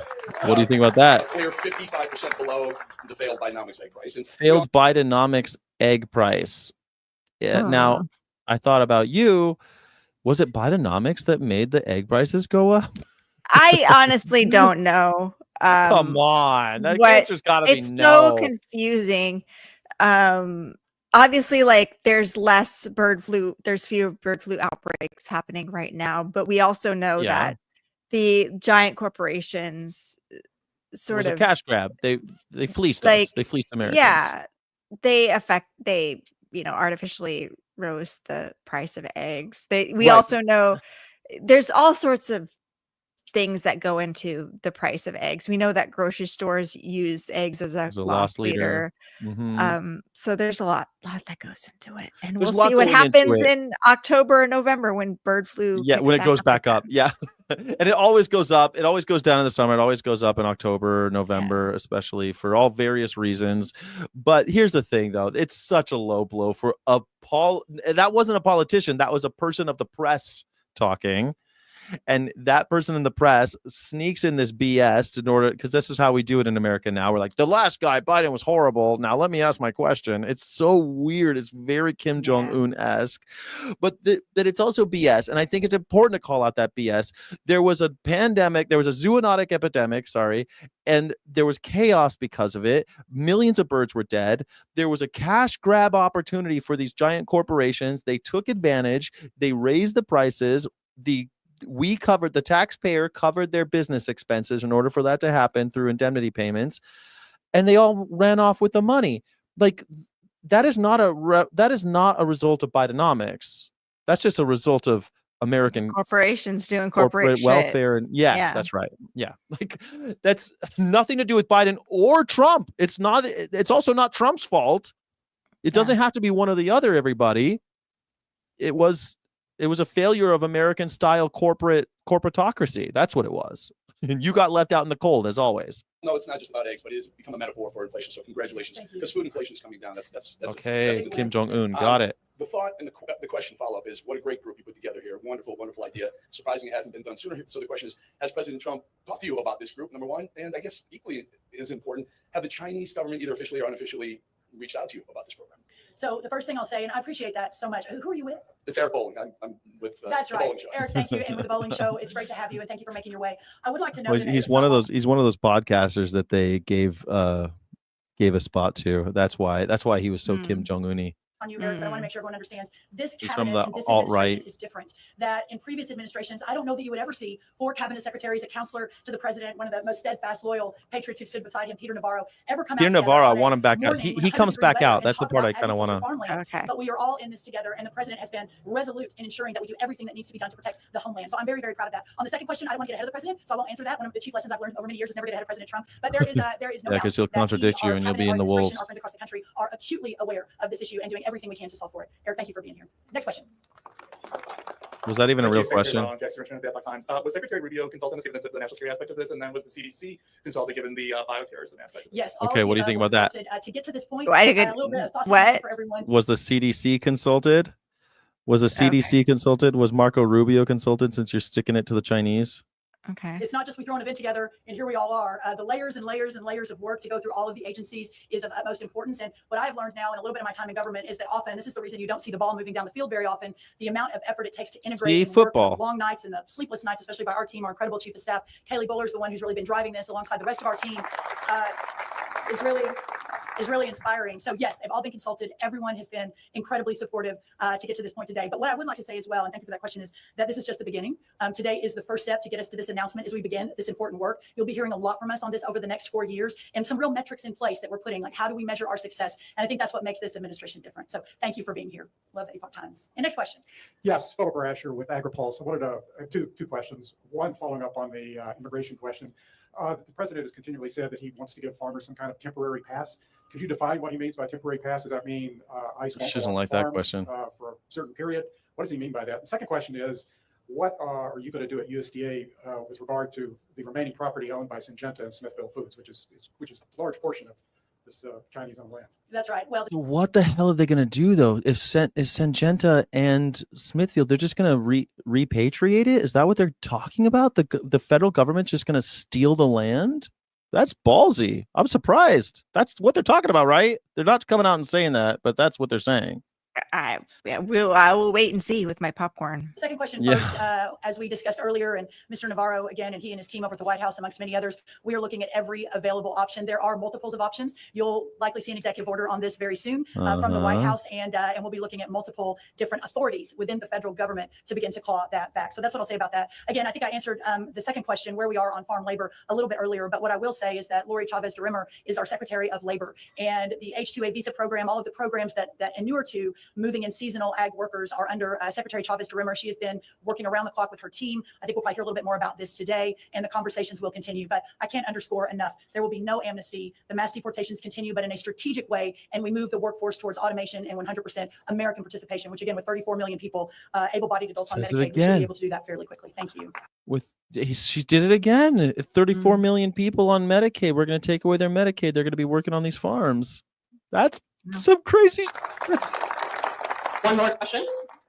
Hi, thanks for doing this. Kate Goodell with the Washington Post. I'm wondering if you can perhaps spell out some of the specific threats that we're seeing with Chinese farmland at the moment. I also wanted to ask about the legislative efforts and what form the executive action might take and whether you have a timeline. Well, first on American farmland, and I'd love for Peter to add to this, and if anyone else would like to as well. When you look at the chart, which is behind our, by the way, our new deputy, Secretary Stephen Vaden, started yesterday from the great state of Tennessee, Governor Lee. Fast forward a little bit. I want to get to You Peter can coming see on out. this chart the hundreds of thousands. And by the way, this is just China owned. This is not. What's this chart though? It's a chart. I want to see It's the a chart about it's a chart. It's a map. We can look at the chart, but it's a map of where the Chinese own land. So that's why it's like it's a chart that like China owns a bunch of land in California versus this state versus that state, and it's like China runs our country basically. It's just it's a map of Chinese land ownership. North Korea, Russia, Iran, and others. You can see that a lot of those. Not just China, but like a lot of them. All the different military countries. bases. And ultimately, when we're talking about national security, that is, I think, the number one concern, certainly of this administration is what's happening there as we're looking at the threats that this country is facing, but specifically through agriculture is really, really important. Peter, I don't know if you want to add to that. This guy. And thanks for asking that question. If you This guy just seems like a no nonsense dude. I like him. look at the gradations of threat, that's the most obvious. I mean, how did we let that happen? How did we let that happen? Insidious, Greek word, I think, for like doing nothing. Insidious? Does he mean insidious or insidious? I think he means like maybe there's like Sisyphus. diabetes insipidus. I don't know. Insipidus? I don't know what he's trying to say. I thought he meant Sisyphus. Okay. Like Did he say the Titan that has to roll the ball up the hill. I don't know, but not during the Trump administration. And not during the Trump I administration. can We're doing tell you, something. nothing else happened today. Having Brooke Rollins on that board, give her a hand. That's a big deal. All right, way to go, Brooke. Good job, But Brooke. if you look at the concept here of unrestricted warfare that I talked a little about earlier, it's not just the idea that you can surveil troop movements, flights, all the things you would worry about just from a pure national security view. But you remember when they arrested the Chinese spies on the Iowa farmland? Y'all remember that? Oh, I mean, yeah. that was another turning point in our awareness, where they were. So if they're owning the farmland, they have access to all of they're going to get the seeds that way too. And so ultimately, the other thing I want. Seeds. I just never thought of like the Chinese stealing our seeds. Did you? I never. No, thought of that wasn't on my radar because I've got No. too much to worry about with animal agriculture. But It's all linked, though. Isn't the whole point of growing more stuff so you can feed more animals? Which is why they bought Smithfield Foods. I don't even know this, but China consumes 50% of the pork in the world. Did you know this? That's China astonishing. consumes. I didn't So get if the you want to trigger on stick it Kentucky to Fried Chicken. China, stop eating pork. Stop eating pork. Stick it to China. Stop eating pork. But He says we got the market cornered on Kentucky Fried Chicken, but they love pigs. They cornered the so when they acquire Smithfield's foods and the entire pork chain, it's like that becomes a weapon in and of The itself. So the entire more land pork they chain, acquire they- here, the more control they have, and it's a business model. I mean, we're the United States, but they treat us like a colony. They do the same damn thing down in Zambia Yes, with they tobacco. do.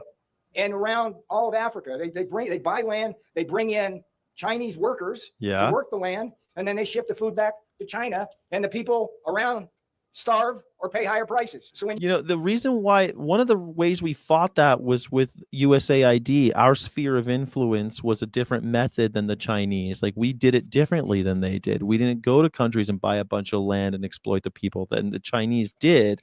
We helped people build their own railroads. The Chinese go in and build railroads and make money off the people living there. It truly is like colonization, and we're being colonized. So I feel like what he's saying is right, but dude, we had actual programs to combat this, and they're gone.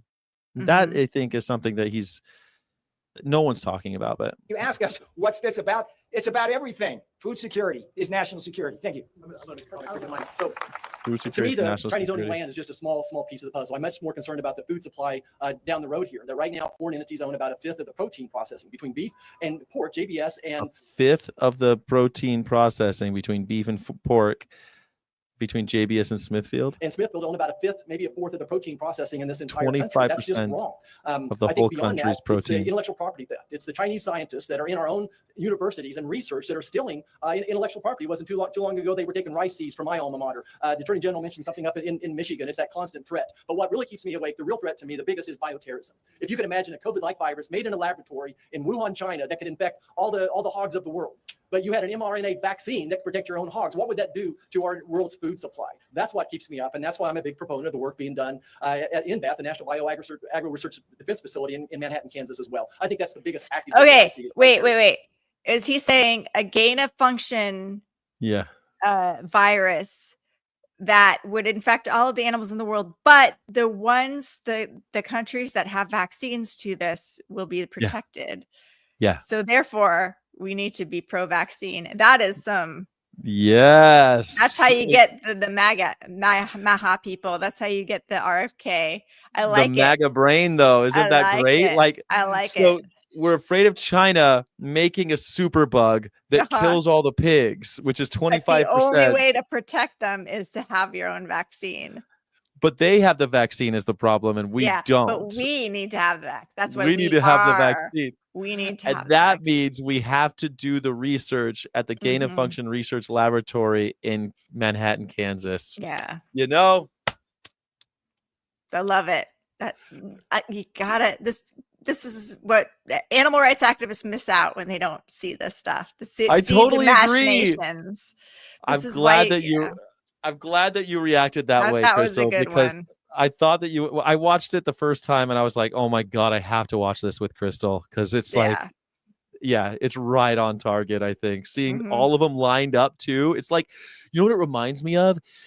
Do you remember, like, we were both too young when it really started going with the cigarettes, and they lined up all of the executives and they all had to answer questions about cigarettes. But you and I have seen like them go, I don't think it was addictive. It wasn't addictive. And you've seen that. They call them the Seven Dwarves. Yeah. And it's like, man, I feel like that's what we're watching right now. And it's not as obvious though. Like it'll go over a lot of people's heads. Yeah. But yeah. Totally it will. Well, that is all beings considered. I'm so glad that we were able to catch all of that. And I want to say thank you to everyone who's watching right now and who has watched any of it. Please like and subscribe, especially to Our Honor. We're trying to build that channel. So thank you for subscribing to Our Honor, where we post all sorts of other content that is more animal rights and veterinary from the veterinary perspective. Is that fair to say? Animal rights from the veterinary perspective? I just said that out of my... We're just like science-based. I mean, I know animal rights has a bad sort of connotation in the veterinary profession, and now my whole thing is like, people don't care about ethics. We're all about slavery, but let's look at the most economic, best scientific way to build a food system that will protect our nation's food security, our national security, our public health. Even Yeah. if you don't care about animals, like we're all about You should- economics, right? Oh, That's if- what yeah, even if veterinarians are about. even if you're selfish and you only care about yourself, then If you should only be- care about yourself, you want a strong national security, food security, you should probably care about these things, you know. Totally. Yes. Well, I do want to say, please subscribe to Our Honor, where you can get more of that type of content. And I think that you would enjoy it, especially if you have an open mind and a critical brain. And I'm Scott Jack Morgan. That's Dr. Crystal Heath. We are going to be doing FOIA Friday this week at 4 p.m. on Friday, where we will be using our rights as American individuals to get our freedom of information. And please join us. It's an hour show. It's a short show, but I think we pack a lot in on that one. And I want to say thanks. Anything else to plug? I was on a bunch of podcasts this week, so That's check true, it you out were. on all my social media. I'll be recording another podcast on Friday. So check it out. Follow me, Dr. Crystal Heath, on Instagram, Red Note, And Twitter, Blue Sky, Facebook, YouTube. I also have a YouTube channel, Dr. Crystal Heath. So please subscribe, all you people. If you'd all subscribe to my YouTube channel, that would be really good. So that'd be cool. We're trying to meet some goals, make some goals. All right. Thank you, everybody. Thank you so much. Bye. We'll see you next Wednesday, but Friday for sure. Bye, everybody.